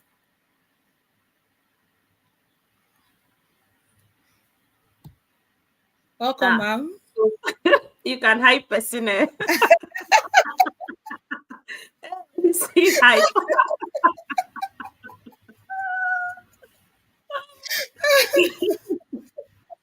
Thank you so much. Thank you. Of course, you deserve Hey, it. Yes, you deserve it. I'm, 5 I'm good years. Counting 1, 2, 3, 4, 5. It's a whole lot. Yes. Okay, let's do this, guys. So I just have 11 minutes because we've spent time in for every other person, and I'll try to maximize time so that the other person will come on board, and also so that you go and have your dinner because I know it's late. Oh dear, thank you so much for joining me. And my topic, let me bring it up, is oh sorry, this is my topic. God I beg you. How to stay strong when life shows you again. Interestingly, I prepared a very, very beautiful slide that I was coming to share with you guys on how to build resilience because this is what this topic is about. But then again, my dear, since this summit started today, we started at around 4:55 p.m. and it's been ongoing, speakers coming and going, or some sessions introducing and all of that. And it's like I'm beginning to feel, is it like old age or something? Because, guys, I'm tired. The Lord is my strength. I feel really tired at the moment. And that is what this session is actually about. How to stay strong when life show you shaggy. Before Hope introduced me, I was in the background actually resting my neck and stretching so that I'll have strength. And you know that one of the things that happens when you're stressed is that your muscles will feel so tensed, you're getting headache, you're feeling so exhausted. And in fact, while I'm talking about this, let me know in the comments, how do you feel when you're stressed? Tell me, what's your own experience like? So for me, my muscles were so tensed, my neck was so tired, I was having headache. Even when Eniola Oke was telling about her phone number, when she was mentioning it, I couldn't even, my brain couldn't process it that fast because this is what happens when you're stressed. So the hormones, the cortisol hormones, will just accumulate in your brain, making you struggle to think, making you forgetful, making you affecting your memory. And then some people, they become irritable. But thankfully, I've somehow mastered that part where I don't get that easily irritable when I'm stressed. Instead, we'll laugh it off. Even self, I made a video recording of how tired I was during the summit, and I was going to post it, but I said, let me chill and finish this one first. But that video will still go out for those that like laughing at my WhatsApp status. Okay, let's stretch a little bit. Oh, God. So before we continue, drop your shoulder. Drop your shoulder, drop your shoulder, drop your shoulder. That hanging shoulder, drop it. This is not the time for that TikTok trend where they say, nothing is wrong with my shoulder. It's just that I'm next of kin now. So nothing is wrong with my shoulder. Oh. It's just that we are hosting summit. But for now, it has to drop. Drop it, drop it, drop it. And then stretch. Relax your muscles. If you want to let out a laugh, that's okay, because it will help you de-stress. That's what this summit is about. Okay? I know that life don't show you shaggy. But this is what you do. How to stay strong. Number one, what's helping me right now is purpose, sense of purpose. So sense of purpose is what's helping me at the moment. If I didn't have that sense of purpose, this summit would have, maybe by this time I'll write to someone to let the person know, oh, I'm really tired. Or if someone has asked me, hey, Ezinne, can you do this extra work today or at this time? I'll be like, no, I cannot do it because I'm so exhausted. But because of that sense of purpose, when it reached my session to talk now, I got strength. Like I got strengthened to show up for my session. So this is me being strong, regardless. Okay. So as a little bit of background, I have 3 children. I had my last baby late last year, very recent. So I have the stress management, I have ministry, and I'm a doctor as well. So you can see that there's a lot going on in my life. But at the same time, it's from the outside, it's like, oh, you're showing up, looks like you have it all together. But that's not always the case. Now, I've tried so many stress management strategies until sometime in December, or was it January, not long ago, when I realized that it's not just by the knowledge. Okay, you can go on ChatGPT right now and be like, how do I build resilience to this stress, or how can I manage this my stress? You can go on ChatGPT and ask that, right? And it will give you so many strategies on what to do. So that period of my life, it was one of my lowest seasons. So I've had my baby, and I was still trying to, it wasn't December, it was earlier than that. I was trying to recover from the postpartum phase. It was so difficult. I had lots of body pains and everything else associated with that postpartum. And it got to a point where I started asking myself, am I going crazy? You know, that was how tough life was for me. It was like I dipped down. So I thought about all the things I knew about managing stress, talking to someone, and exercising. I did that, mindful exercising, going out, doing the exercises. I thought of what's the other thing? Mindset. That's being positive, positive affirmations. So just think about everything you know about managing stress. So I did all of that, but it didn't help. It helped for a while, but that wasn't what I was looking for. So I'm just going to tell you something that you are not expecting. If you notice, all the speakers that have spoken, they had one particular theme. And that theme is the role of God in your life. Abby said, hold on to God. Don't abandon your faith when you relocate. And then the finance, Alex, said, God is another dimension of wealth. And the first speaker, Eniola, also mentioned about that. Vivian also mentioned about that. So when you listen to all of these people, you know that they are drawing their inspiration from somewhere, and you know that they are not stuttering. Okay.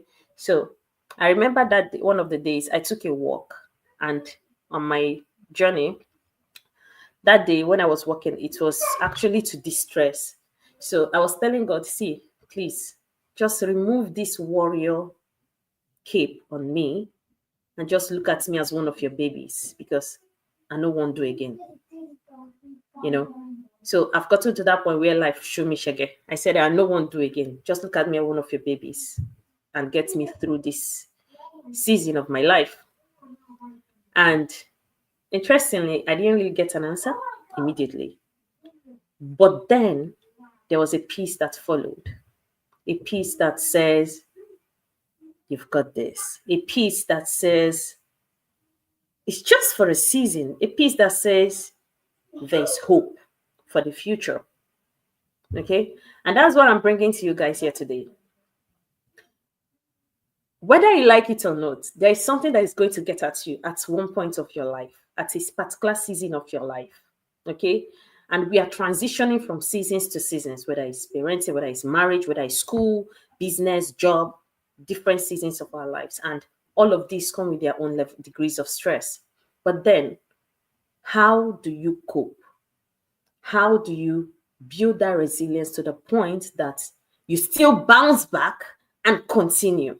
Because if I had remained on that ground, you wouldn't have seen this summit today that is blessing your life. You wouldn't have seen me here today. All right? So how do you now bounce back? Number one, see your life as, try to imagine yourself like somebody in a helicopter. And like someone in a helicopter, you're seeing the entire city, right? You're not just in a particular city. So you're seeing the entire view at the same time. Okay. So now envision your life like that, like you're someone seeing the particular, the full picture. And then the difficult challenge you're facing is just one city. Sorry, it's just one street in that entire city. So when you see it as just one street that you need to navigate to get you to your destination, it will give you that insight that, oh, there's actually more to look forward to ahead. Do you understand? This is you navigating seasons of your life.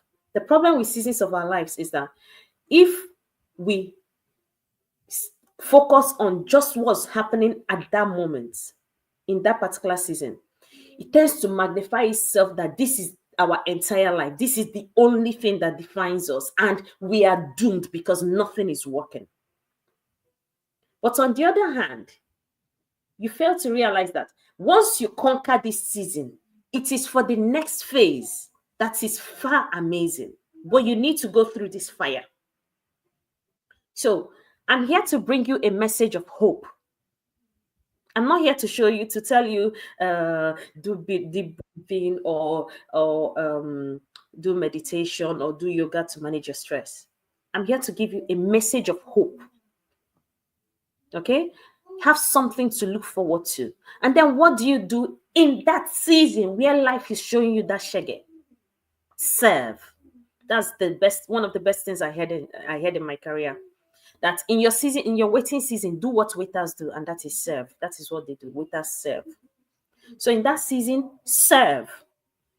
Find purpose in life and keep yourself busy. That was during one of my waiting seasons. That was when stress management was even bettered. So serve and be very intentional about your life in that moment, not to make mistakes that will cost you. Be very intentional about that moment, that season, so that you don't make any mistakes that will cost you all you've built or what is ahead. That means you're going to be really careful not to make the wrong decisions. And this is where you're going to need people, because it is not the time to withdraw from people. This is time to actually go towards people. Sometimes they will be there for you to help you find that clarity. And then another let me kukuma round off before I go into full sermon now, because the next speaker is here. One thing I want you to remember today is always take care of your mental wellness bank, because this is where all I'm talking about, finding hope, staying in purpose, serving, is going to come from your mental wellness bank. Because if that mental wellness bank is not always deposited into, you're going to struggle with anything I'm telling you now. So how do you protect that your mental wellness bank? Fill your mind with positive things. What you're listening to, social media can be a very dangerous place. And you'll be passively assimilating things without even knowing that they're influencing your decisions tomorrow. So the social media platforms you're listening to, the people you're looking up to, the kind of books you're reading, be very intentional what you're feeding into, because these will impact on your mental wellness. So that bank, what are you depositing into it? Is it positive or negative? And then be wary of people that withdraw from that bank, because when they withdraw and you be on deficit, that means you're conquering the world you're going into the world already feeling defeated. And who goes into battle like that? Nobody, right? So always make sure that you have enough in that mental wellness bank.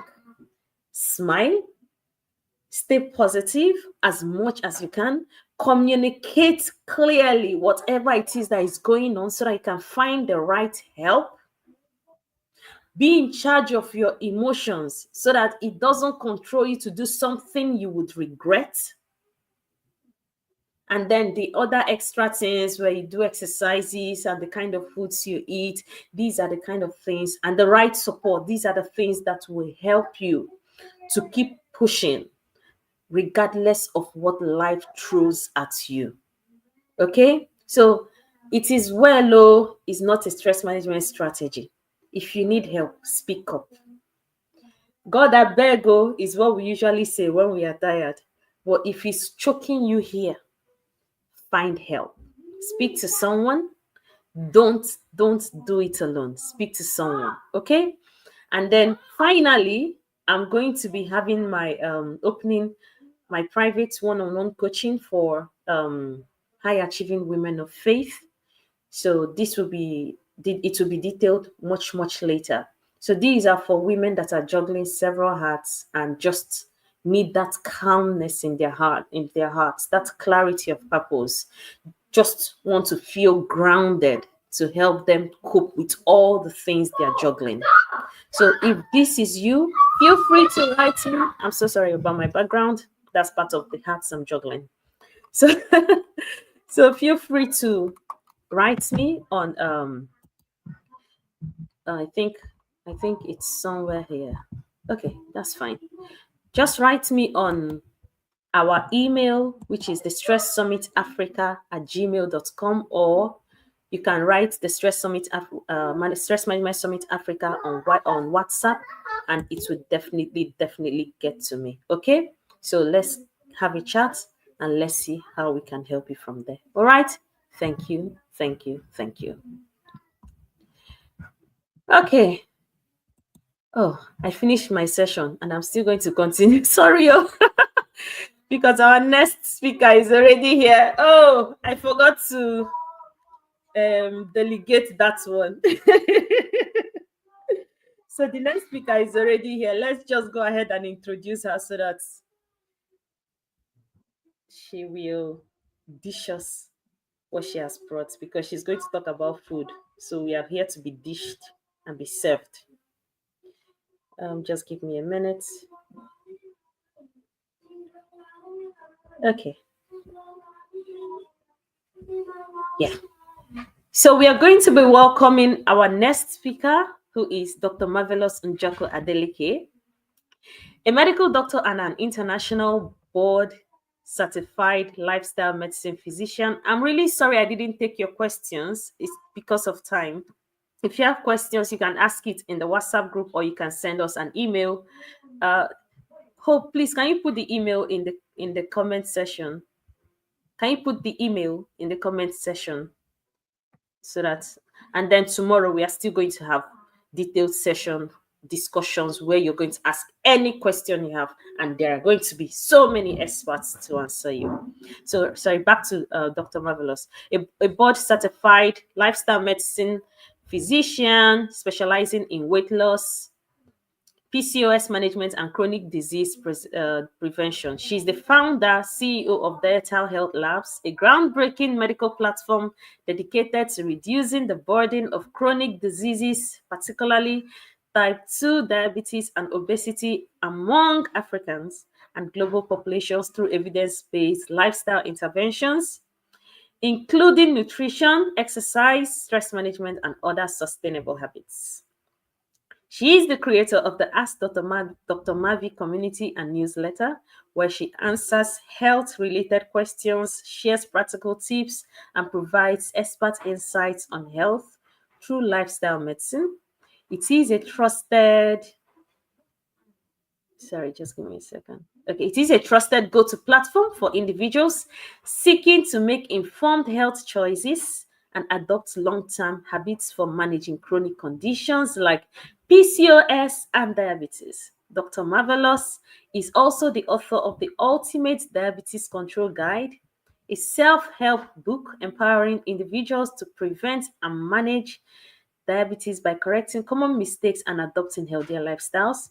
Her nonprofit initiative, My Healthy Community, has reached many through its flagship outreach program, Project 5000, which partners with medical institutions, local governments, and organizations to deliver free screenings, medications, lifestyle counseling, and education to undeserved population living with diabetes. As a highly sought-after health educator, Dr. Marvelous shares her expertise through physical and virtual events, inspiring audiences to take charge of their health. Her work focuses on empowering individuals with practical strategies to prevent and reverse chronic illnesses, with a special emphasis on managing PCOS, diabetes, and obesity. Through her programs, resources, and community efforts, she remains deeply committed to helping individuals achieve long-lasting health and vitality. Please help me welcome the amazing Dr. Marvelous Njoko. Adeleke.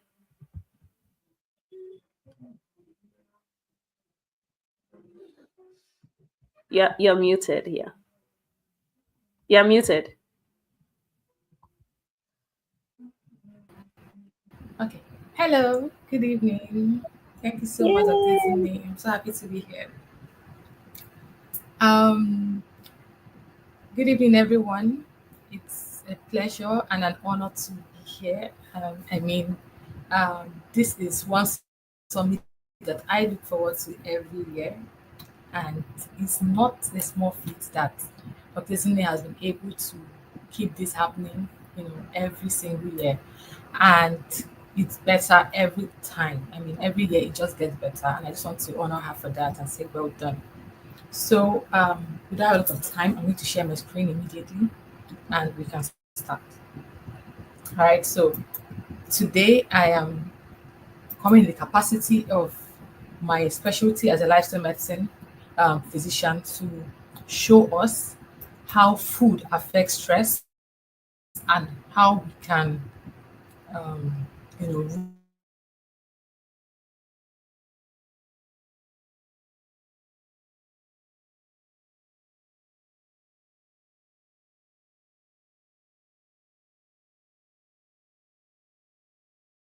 really share my screen.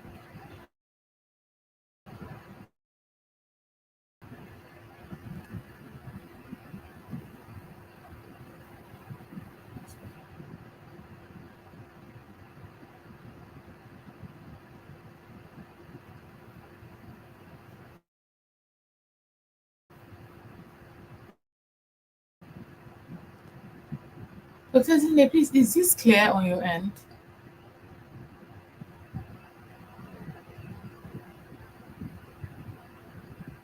No, we can't see your screen, and the network doesn't seem so great. You can't see my screen and you can't hear me very well. No, we can hear you. It was breaking at some point, probably when you were okay. I can see your screen. Let me add it for you now. There you go. All right, so everything is working well. Is it fine? Can I go ahead? Yes, please. Yes.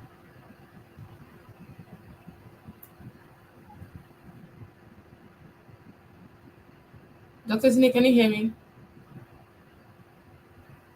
Yes. Carry on. Yes. We can hear you very well. Yeah, so can I go ahead? Is everything working? Is the screen okay? My voice? Yes. Yes. Okay, thank you. Once again, good evening, everyone. Thank you so much, Dr. Zine. I'm happy to be sharing this with you today. And I want us to look at a very important topic, really. When we talk about stress, most people just think about, the headache they're having, thinking about sleep, thinking about so many other things, exercise, but rarely do people think about food and how food affects, you know, um, their stress levels and how their stress levels affect food. So we'll be looking at the link between stress and nutrition and the science of how food affects stress. And we break it down into what you should eat to help you fight stress, what you should not eat in the sense that, or things that you should limit or reduce if you're having issues with stress. In fact, basically everybody, because stress is a normal way of, it's a normal part of life. So we all encounter stress all day, but the problem is how the body responds to stress, right? So you want to make your body resilient to the effects of stress. Then we'll look at the and brain connection. How is your gut, that's your digestive system, related to your brain, and practical eating tips for stress relief. All right. So let's talk about stress and nutrition. We are under chronic stress, from work, parenting, from whatever. This can lead to hormonal imbalances because hormones are, the hormones govern the body basically in my words. They are under They are just behind the scene, basically, running things. Hormones affect everything, right? Different hormones affect different parts of your body. And for so many people, hormones or hormonal imbalances are usually the missing link for many issues that they're having. But when it comes to stress, all right, when you're under stress, certain hormones are will be affected and they'll be out of balance. You, hormones that govern your digestion, that govern even stress. I mean, there's a stress hormone called cortisol. You have a lot of issues, and all of them will boil down to chronic stress. And the problem with stress is that over time it leads to inflammation. Inflammation would affect both your mental and physical health, right? So you're going to start having breakdown of the mind, depression, anxiety, and all of those kind of issues. Physical health, high blood pressure, diabetes, Alzheimer's, and so many other issues. All these can be traced back to inflammation, can be traced back to imbalances and chronic stress. So this is a very, very important topic that we're discussing this evening. And nutrition plays a huge role in how your body responds to stress. So it's not the stress you're going through that matters, it's how your body is adapting to it or how your body is responding to it that matters. If your body responds the way it's supposed to, you adapt to the stress and you get over it and you'll be fine. But if your body does not respond to the stress adequately, you're going to end up with issues, right? With both your mind and your body. So it's a bi-directional relationship. Food affects stress levels, and stress levels affect food or food choices. So let's talk about different kinds of food that we eat, right? So let's talk about junk food. For many people, junk food is what they would crave when they are stressed out.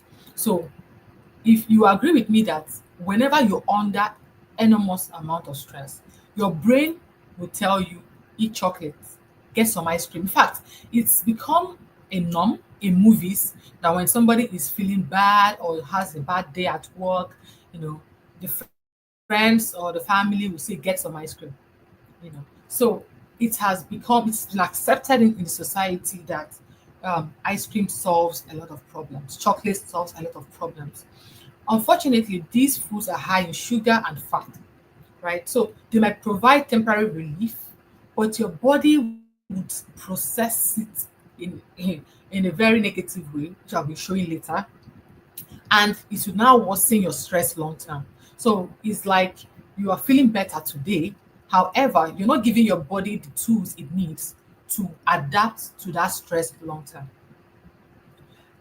On the other hand, foods that are well balanced, that are rich in nutrients, will support the neurotransmitter production. So basically, sorry, that's just medical whatever. In basic English, it just means that there are certain chemicals that your body needs to make it feel good, to help it to adapt to changes, to stress, right? So when you eat good food will nourish your body to give your body what it needs, nutrients it needs to produce those chemicals that will make your body to adapt. Because you see, what you need in a stressful time, or even to cope with the normal stress of life, is not just temporary relief, although that feels good in the moment, but you want your body to be able to cope with whatever life throws at you without breaking down. You want your body to be able to, because the people that when they go through stress, they break down for 3 4 days, they've got a cold, they are in their they are curled up under the bed, their body was not able to handle that stress, right? So the immune system breaks down because stress is linked to immune system, right? So the person is not able to stave off things that ordinarily the body will be able to fight, but because they're under stress and their body is not coping, right? All of a sudden, anything that passes, they catch, or just the body just breaks down and just needs a rest, and they just need to lie down and take some days off. So you need to eat well so your body can produce the chemicals that it needs, right, to create the environment or the strength, the resilience to combat stress when it comes, and even the daily stress that your body undergoes. And of course, hormonal balance, which is very, very, very important, and we'll be discussing that shortly. So we'll talk about the gut-brain axis. The gut, the gut is a digestive system. There are things living there. There are bacteria living there. They are good bacteria, and they can also be bad bacteria. But there are very, very good bacteria living in your gut, and that good bacteria controls the way you feel. It's so amazing because the gut is called the body's second brain, and we underestimate how. Okay, let me give an example. You know how when you're stressed out and all of a sudden your tummy starts turning? Have you wondered what is the connection between how I'm feeling and in my mind and my belly? Why do you feel that sudden urge to use the toilet when you get bad news or something? That is the gut brain connection. And I'll be explaining that eventually. So it influences the mood and your stress responses. All right. So what are the foods that heal? Let's start with that. All right. What are the foods that should be part of your diet? We're not talking about just temporary relief. You want to build your body to be an adaptive system that no matter what comes, your body can handle it. Leafy greens, vegetables, right? These rich green vegetables, they are rich in magnesium. Magnesium helps to regulate cortisol. Cortisol is the stress hormone and also reduces blood pressure. Is so important. They also contain folate, which aids in dopamine production. Dopamine is a hormone. I talked about how hormones rule the body or how they govern the body. So you've seen cortisol, which is the hormone released when you're stressed out, right? So this would help you to regulate it and bring it under control. Then folate will help you to produce dopamine, which is another hormone that will make you to feel good. So in spite of what is going on, your body is releasing dopamine because that will help you to feel good. That would now counter the negative effect of the stress. So dopamine also controls pleasure, motivation, action. Stress, instead of you to go and quarrel and be like, oh, there's this deadline coming, but I'm paralyzed, I can't do anything. My brain can't function. If you've been nourishing your body, dopamine will kick in, and instead of the stress to ground you, it motivates you towards action. That is such a powerful place to be because the more you hide from what you're supposed to do, the more stressed you are. And you agree with me that that happens, right? You keep hiding from that deadline. The closer it comes, the more scared you are, the more stressed you are. So when you have enough dopamine kicking in, it's pushing you towards action, and the stress level will drop. Example, our Nigerian ugu, that's pumpkin leaves, spinach, kale, lettuce, and so on. We have so many of them. Eforiro and efotete and all of that. Fatty fish. I mentioned inflammation earlier. This is so important. Inflammation is at the root of so many illnesses, and um, is very, very closely linked to stress also. Both, the stress that comes on you from any external issues and the daily stress that your body is exposed to. So when you eat fatty fish, it helps to it gives you omega-3 fatty acids, which will help to reduce inflammation and regulate your body's response to stress. Then this will reduce depression and anxiety. Example, mackerel, salmon, sardines, and the fatty fish that help us with omega-3. Whole carb. You want to eat carbohydrates as much as possible. As much as possible. Choose minimally processed carbohydrates that still have their fiber. I talked about the gut microbiome. I'm going to talk about it, as we go on. Fiber, those good bacteria that your body needs, they feed on fiber. So when you're giving them food that does not contain fiber, they start dying. And when they start dying, you start having serious problems. The When you have healthy bacteria in your gut, my goodness, it helps to control stress. It helps your mind, how you feel. It helps to control your immune system. It helps so many things, diseases, and will not be far from you. So make sure that you eat as much as possible whole carbs. They stabilize blood sugar, preventing mood swings. So there's something called prebiotic and probiotics. Prebiotics are the food that the organisms feed on, right? Why probiotics are organisms basically that healthy organisms that are in your system. So the fibers are prebiotic. So the whole carb, because of the fiber, will stabilize your blood sugar.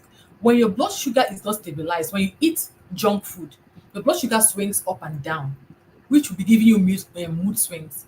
If you have children around and you give them sugar, for example, you find out that they're very, very hyperactive. After a while, they crash. Then they're now irritable, then they sleep off and all of that. It's called the sugar rush. We adults have the same thing, but it manifests as I take ice cream, I feel good, I'm happy, then you crash. It's your blood sugar swinging like a pendulum, and it's terrible. It leads to a whole lot of other things, belly fat and all of that. So you want to stabilize your blood sugar so that you stop having mood swings up and down. It starts with your food. Example of this whole carbs, beans, chickpea, rolled or steel cut oats instead of the instant oats that many of us eat. Go for rolled oats. You might not really find steel cut oats very much in our environment, but you can buy rolled oats, right? Sweet potatoes, yam, or fada rice, brown rice, quinoa, whole wheat, and so on, right? So the next group of foods that are very good for us are fermented foods. I talked about probiotics, all right? Fermented foods give us probiotics. They contain probiotics. They are high in vitamins, minerals, and antioxidants. So they enhance gut health. So it's a combination of fermented food, which are rich in probiotics, and fiber, which are prebiotics. And it's a wonderful combination, right? So this will help to control anxiety and stress. Example, kimchi, yogurt, pap, locust beans, oba, that's fermented oil bean seed, and so on. Foods that are fermented are extremely good. They're packed with antioxidants that combat oxidative stress. They are low in sugar. Then teas, chamomile tea, which is very soothing and is known all over the world for helping people who have issues with sleep because it calms the mind. Green tea, matcha, black tea, all of this. In the UK, British people, every small thing, do you want some tea? Whenever they are dealing with any um, issues, at the end of the day, stress, whatever, they take some tea. And I used to see it as a British thing, but recently I was under a lot of stress and I started taking tea. Let me just try this thing. Hey. I told my husband a few days ago, I said, this thing works. So, because you just be having your head will be full like this. After a cup of tea, you're just feeling so calm. And the next thing, you just can't sleep off. I'm like, no wonder these people have been doing this thing for centuries. It works, right? So, but if you're having issues with the caffeine doesn't really affect me, but affects many other people. So you can go for the caffeinated tea, you can go for green tea, which has less caffeine, and then chamomile, peppermint tea, and there's so many other teas that are very good. So other foods that are very good for stress: garlic, eggs, nuts and seeds, dark chocolate, cocoa. So let me talk about the dark chocolate and cocoa. Dark chocolate is fantastic. It contains magnesium, which we talked about earlier, right? It's very good for stress. But please, this is not a license to go and to binge on chocolate. And also, when you're choosing chocolate, please choose 70% and above cocoa. Don't choose milk chocolate. Don't choose 30%. That one is just sugar that you're pumping into your system, right? So choose 70%, 80%, even 100%. You can buy unsweetened cocoa as well and take it in place of all those Ovaltine and all those things that people like to take, right? Avocados, wonderful, wonderful for stress. There are herbs like ashwagandha, ginseng, rhodiola that are also they are called adaptogens because they help your body to adapt to stress. So you can also get that into your regular diet. But you also want to be careful to not overdo it. Many of them do not have research backing them for long-term use. So maybe use them when you're going through a hard time to help you adapt to stress, and then you stop after some weeks. All right. So what are the foods that drain you? Sugary snacks, sugar, right? Most of these ultra processed carbohydrates, they lack fiber and essential nutrients. So you do not want to be eating a lot of them. You want to really, really limit they are used because they affect how your body adapts to stress. I've already mentioned that it's not just about how you feel in the short term. You want your body, you want to build a machine, you want to build your body to be able to adapt to whatever life throws at it, right? So you want to reduce sugary snacks and ultra processed carbohydrates in your meals. um, they cause blood sugar spikes. I already talked about fiber. They cause spikes and crashes, which will make you to be irritable. So you're feeling good 1 minute, next minute you're irritable. They also raise the stress hormone, that's the cortisol. They contain trans fat, which will trigger inflammation. Trans fat has been banned, but unfortunately, it still features in a lot of the processed foods.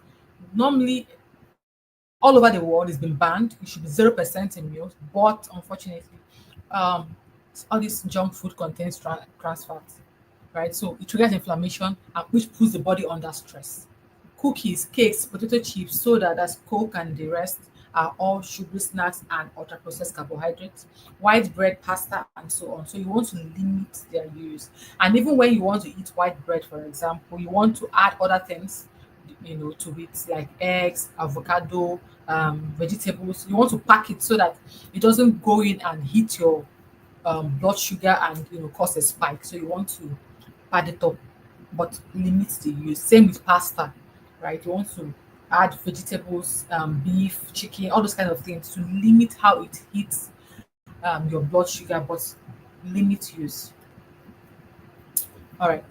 So the next caffeine.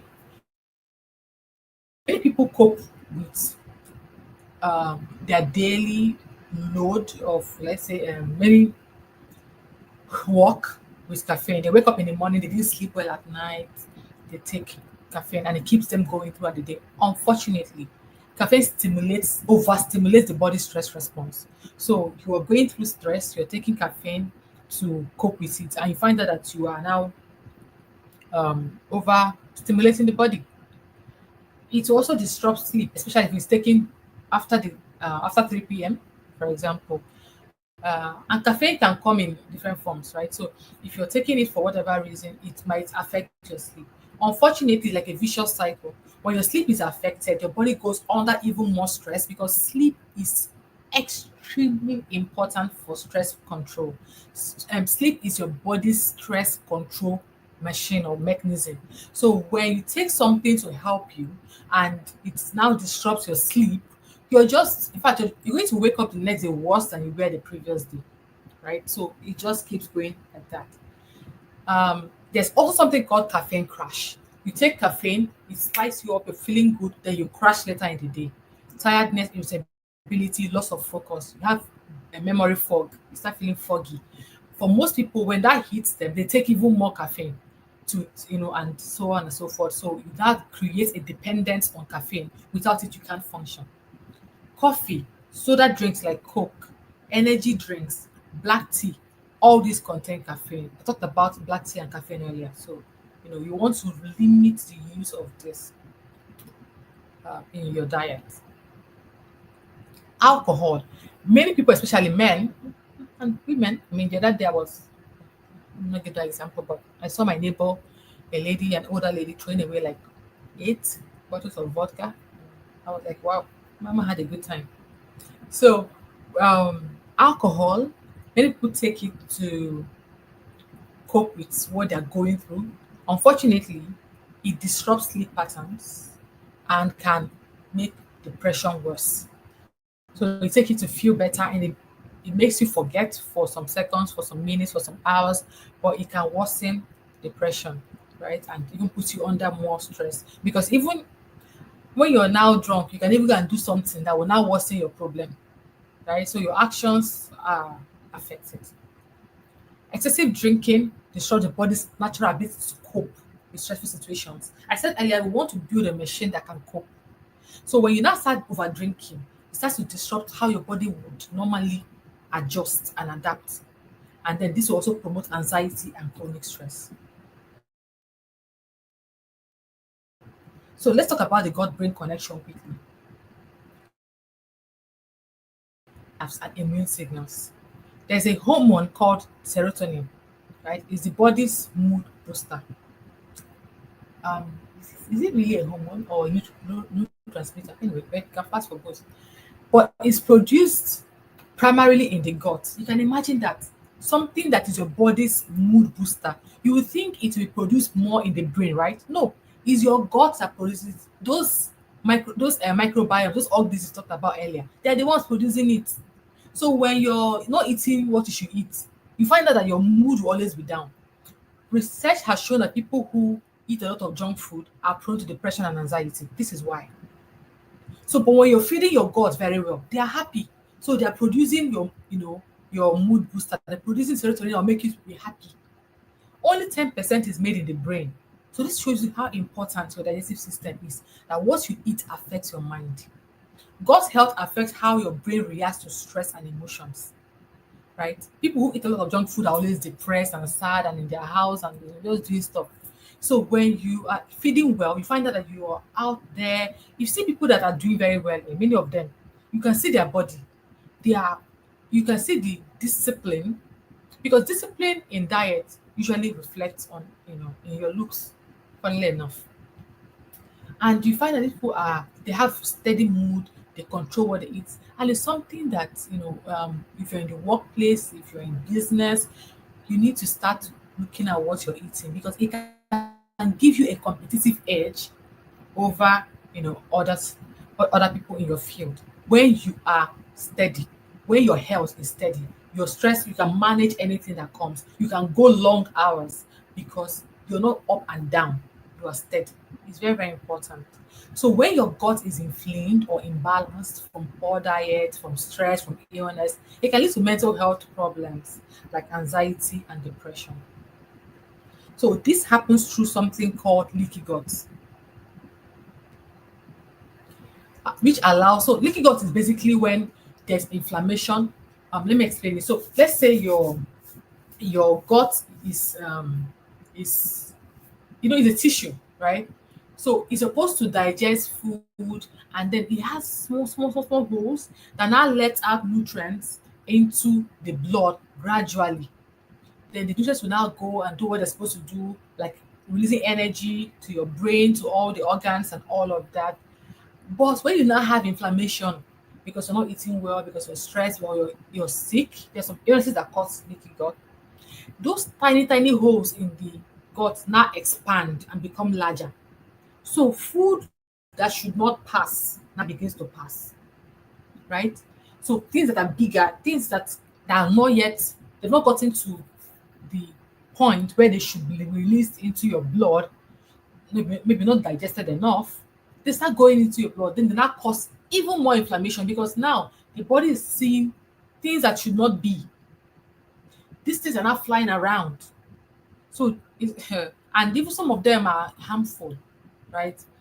And there's now even more inflammation, both your body, your brain. So leaky gut will cause the immune system to release chemicals. Now, when those things now are risen to your bloodstream, your body sees them as the enemy, sees them as foreign materials, things to attack.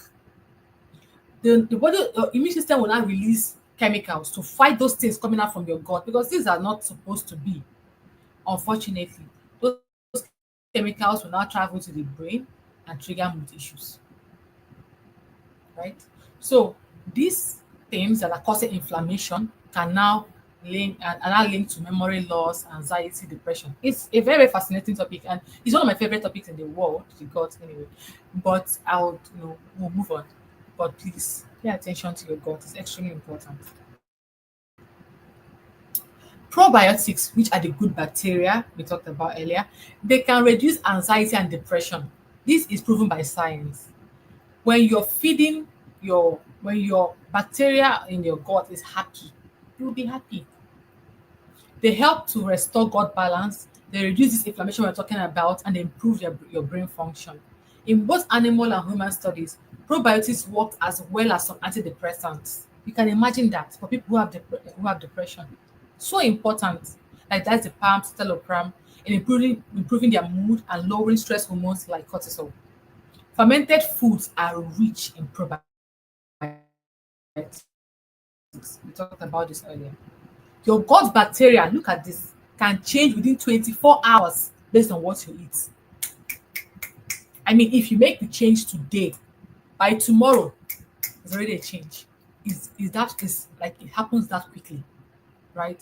So you can, and this change can happen positively or negatively. Oh. So if you want to go on a binge now and start drinking alcohol this evening, that is Friday, please, my dear, step back. Within 24 hours, your gut bacteria can start to change and start doing those bad things I talked about earlier based on what you eat. But you can also make a reverse and start eating something nice. And in 24 hours, there's a change, right? So diets high in sugar, processed foods, and low in fiber promote unhealthy gut bacteria. I already talked about this. While fiber-rich whole foods feed the good bacteria, these are called prebiotics.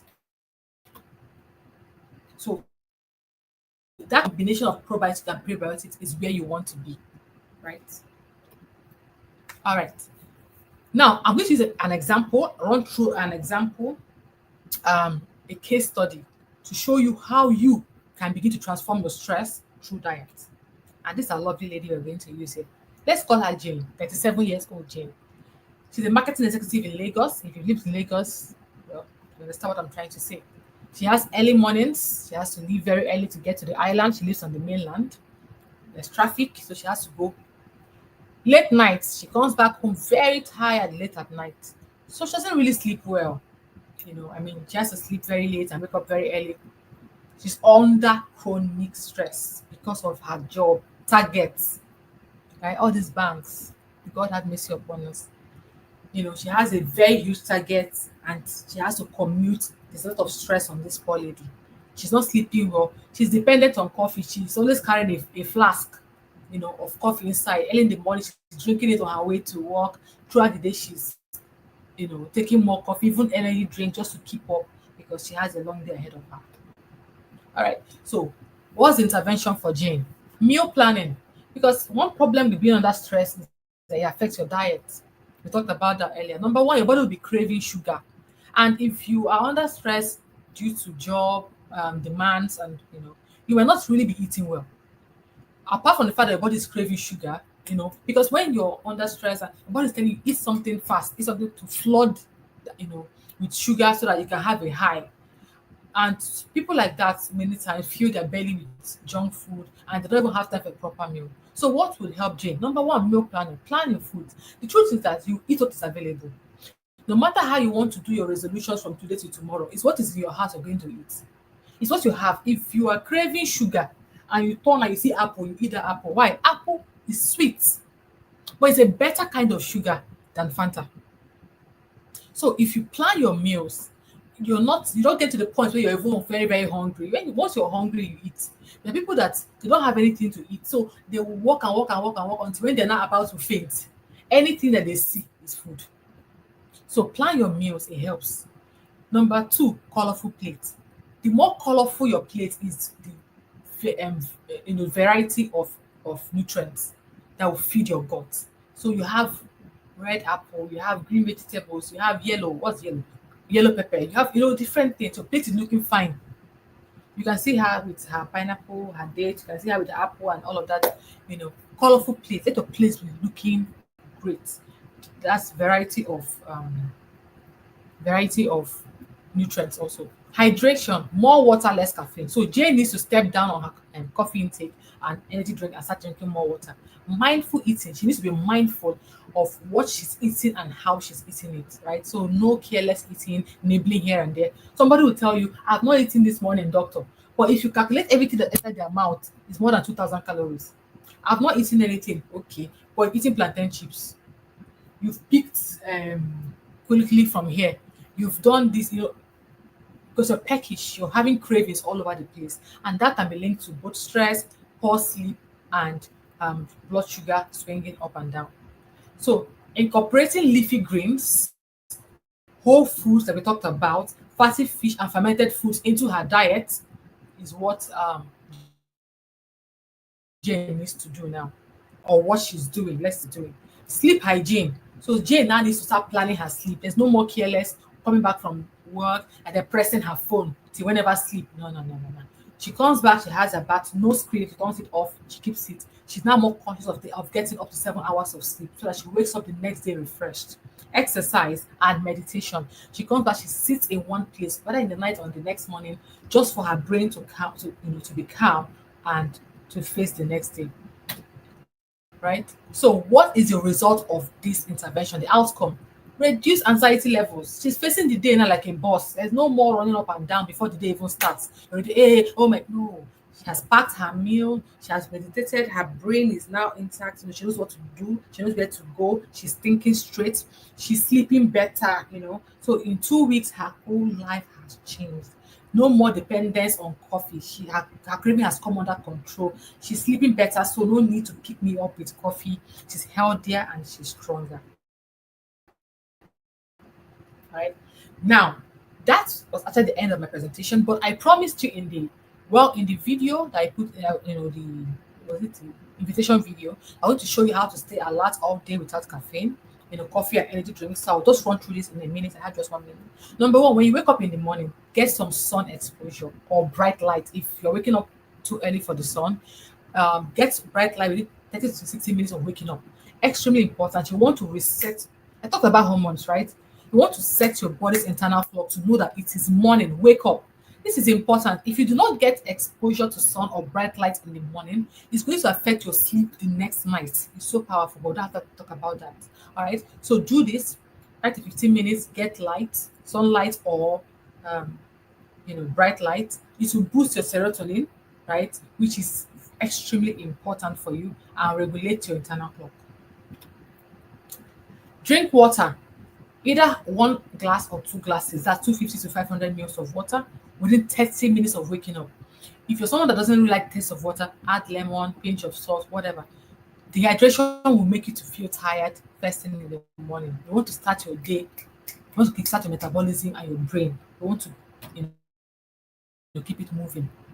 Eat a blood sugar friendly breakfast. You don't want your blood sugar swinging up and down. How do you do that? Enough protein, fiber, that's whole foods, and healthy fat like avocado, fish to stabilize your blood sugar. Stable blood sugar means stable energy and less cravings. So you are stable.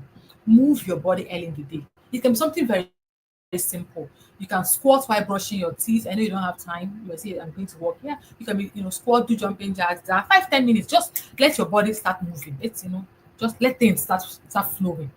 Right. So morning light and movement will help to regulate the circadian rhythm and increase alertness. Take breaks every 2 to 3 hours while you're at work. Move around, breathe in, breathe out, right? More oxygen will go to your brain. It means your brain will be more fired up, will feel more refreshed. Breathing is underrated. You need to start breathing more deeply. It will help to boost clarity and reduce stress. Number 6, power naps.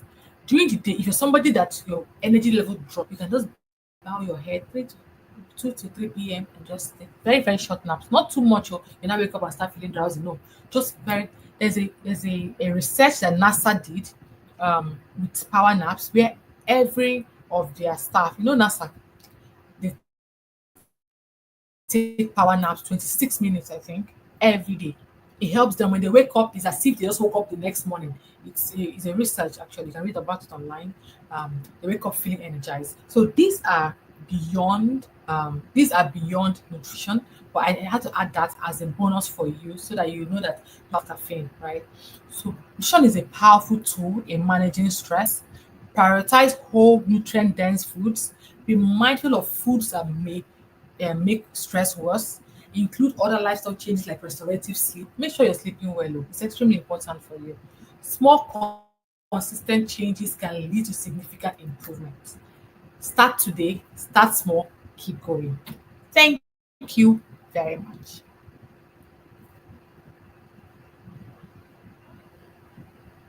Thank you so much, Dr. Mavi. Wow. Now you get why she has all those certifications and all those that's kind of robust profile because there's so much to unpack. Wow, thank you so much, Dr. Mavi.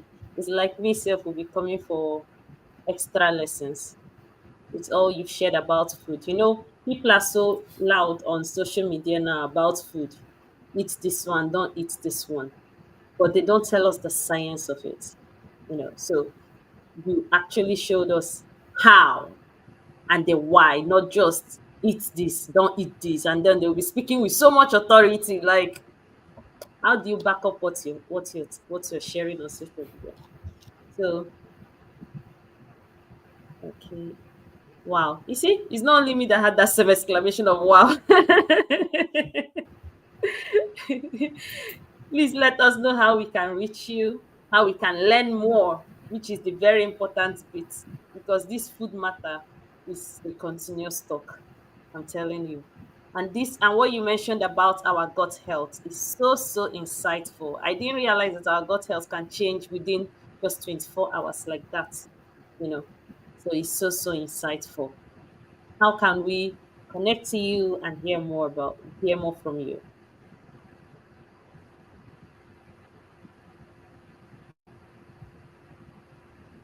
Sorry, I didn't get that. Yes, how we can reach you. Oh, beautiful. Thank you so much. On Instagram, my my handle is Ask Dr. Mavi. Ask Dr. Mavi. So you can follow me on Instagram or Facebook. My name, Marvelous Njoko Adeleke, and then you can join my community. Ask Dr. Mavi community is free anyway. So where I teach, it's easier for me to teach, in that community than just only on social media. So that's how you can reach me. Thank you very much. Thank you so much. I'm just putting your name quickly so that anyone can see it. Marvelous Joko. Njoko Adeleke. Yeah, that's my name on Facebook.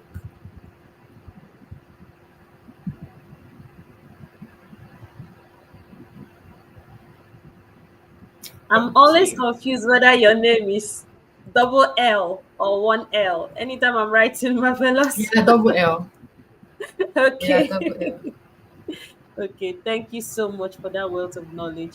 And guys, she's always dropping gems. She is all if you can join her newsletter, you must learn about food by fire by force. You must take care of your health by fire by force. So join her newsletter. There is so much dropping consistently.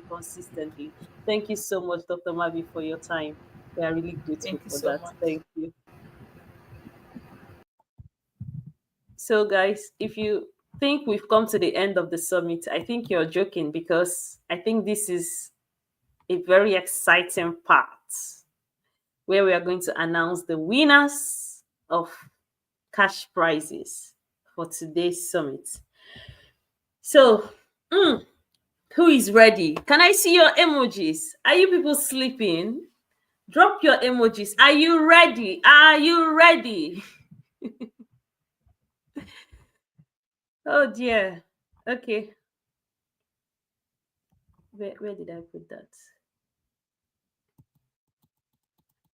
I can't even see your emoji. So encourage us, so that we'll share this money, so to reach everybody. I know it's small change to some people, but this is part of our celebration for the fifth Stress Management Summit Africa. When you've done something, they usually say most businesses don't survive the fifth year. And here we are waxing strong, and we must wax stronger and stronger. Amen.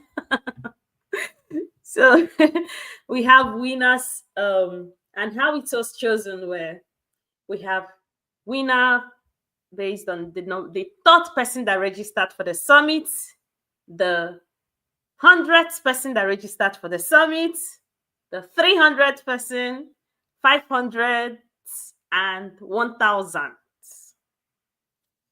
Keep your fingers crossed. Now we are going to announce the first. Drum rolls. I'm bringing Hope on board now, because we need her smiling face. Yay! Drum rolls! We can't wait to announce the winner. Woo!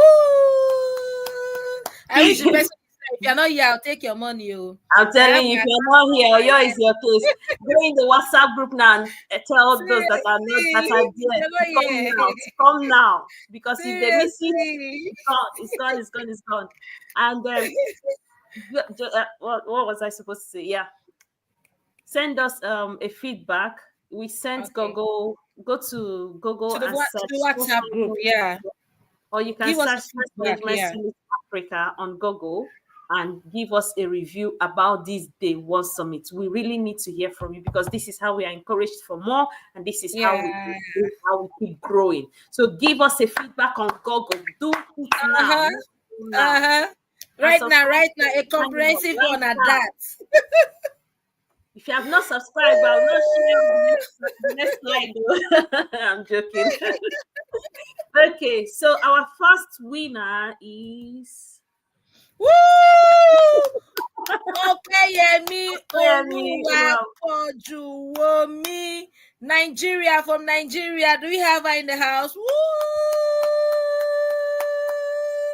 Drum roll for Opeyemi. I feel like I should change my name right now to Opeyemi. Opeyemi Alpha. Drum roll. Our second winner. Bimola Opemipo. Yeah, yay, from Nigeria. Why Nigeria taking all the money? Why are they I taking it? don't know. I don't I don't know. understand. Nigeria is how far? Bimola, This please is you. reach out Please to share us. in the comments. Share in the comments. Share in the comments. Let's see.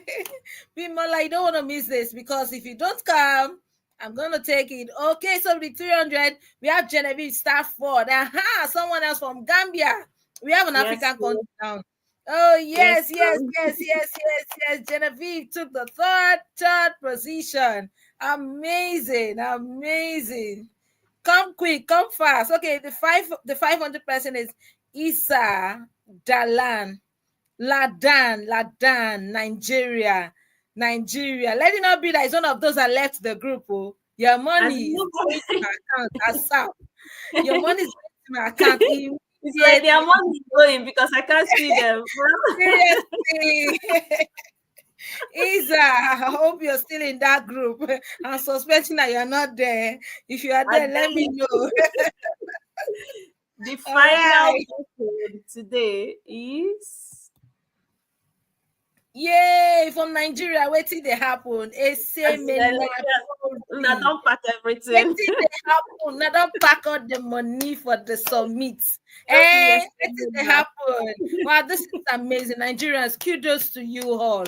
That means we really need this summit. We need it. We needed it. We Yes, needed it and we won. Wow. All Already right. So to collect your prize, send email to stresssummitafrica@gmail.com. I repeat, stress summit. Don't make mistake, so you know say we do Ojoro.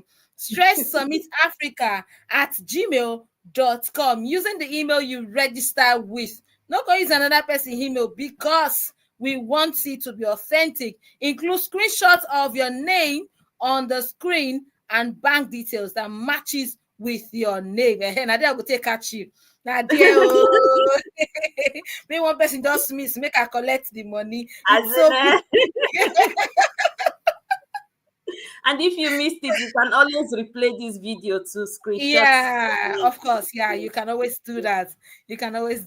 Yeah. And then tomorrow is day 2. I know that we didn't have time. So please, all your questions come tomorrow. Yeah. We have 6 experts. The first session is going to be on family and parenting by 3 experts. So come with all your questions on family and parenting. They are going to answer it in details. And then the second session is going to be on career and relocation. Come with all your questions. We have 3 more experts. Okay. So if you plan to miss tomorrow, I'm telling you now, don't miss so because tomorrow are they going to be prizes also? Yes, they are going to. I said it. So don't miss. So you might just be the lucky one. As in, the hint to win the prizes for tomorrow is that you need to watch the welcome session from today to win the prizes for tomorrow. Wow. And the rule still remains. You have to okay, don't worry, we'll share more details about that tomorrow. Oh, someone says only Nigerians. It was based on the registration. There was a Gambian that won as well. So yes, it's not only Gambia, yeah. It's not only Nigerians. Maybe, hopefully, more people are going to win. Other countries are going to win that Yeah. tomorrow. You know, yes. Others are going That to. means So, Nigerians are not sleeping on this. Nigerians uh, are not sleeping on this.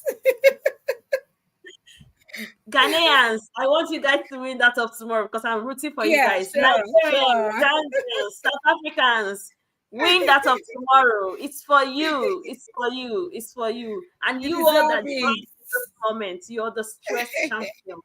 I'm rooting for you. Yeah.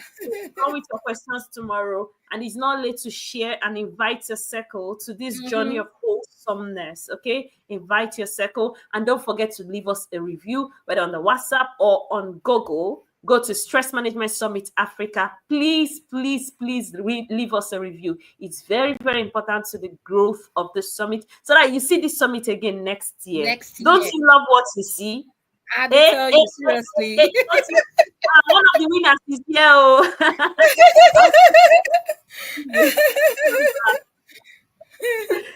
So, Wow. see you guys again tomorrow. Until then, make sure you sleep well. Remember, everybody has told you about sleeping well. Yeah. Sleep well for your guts.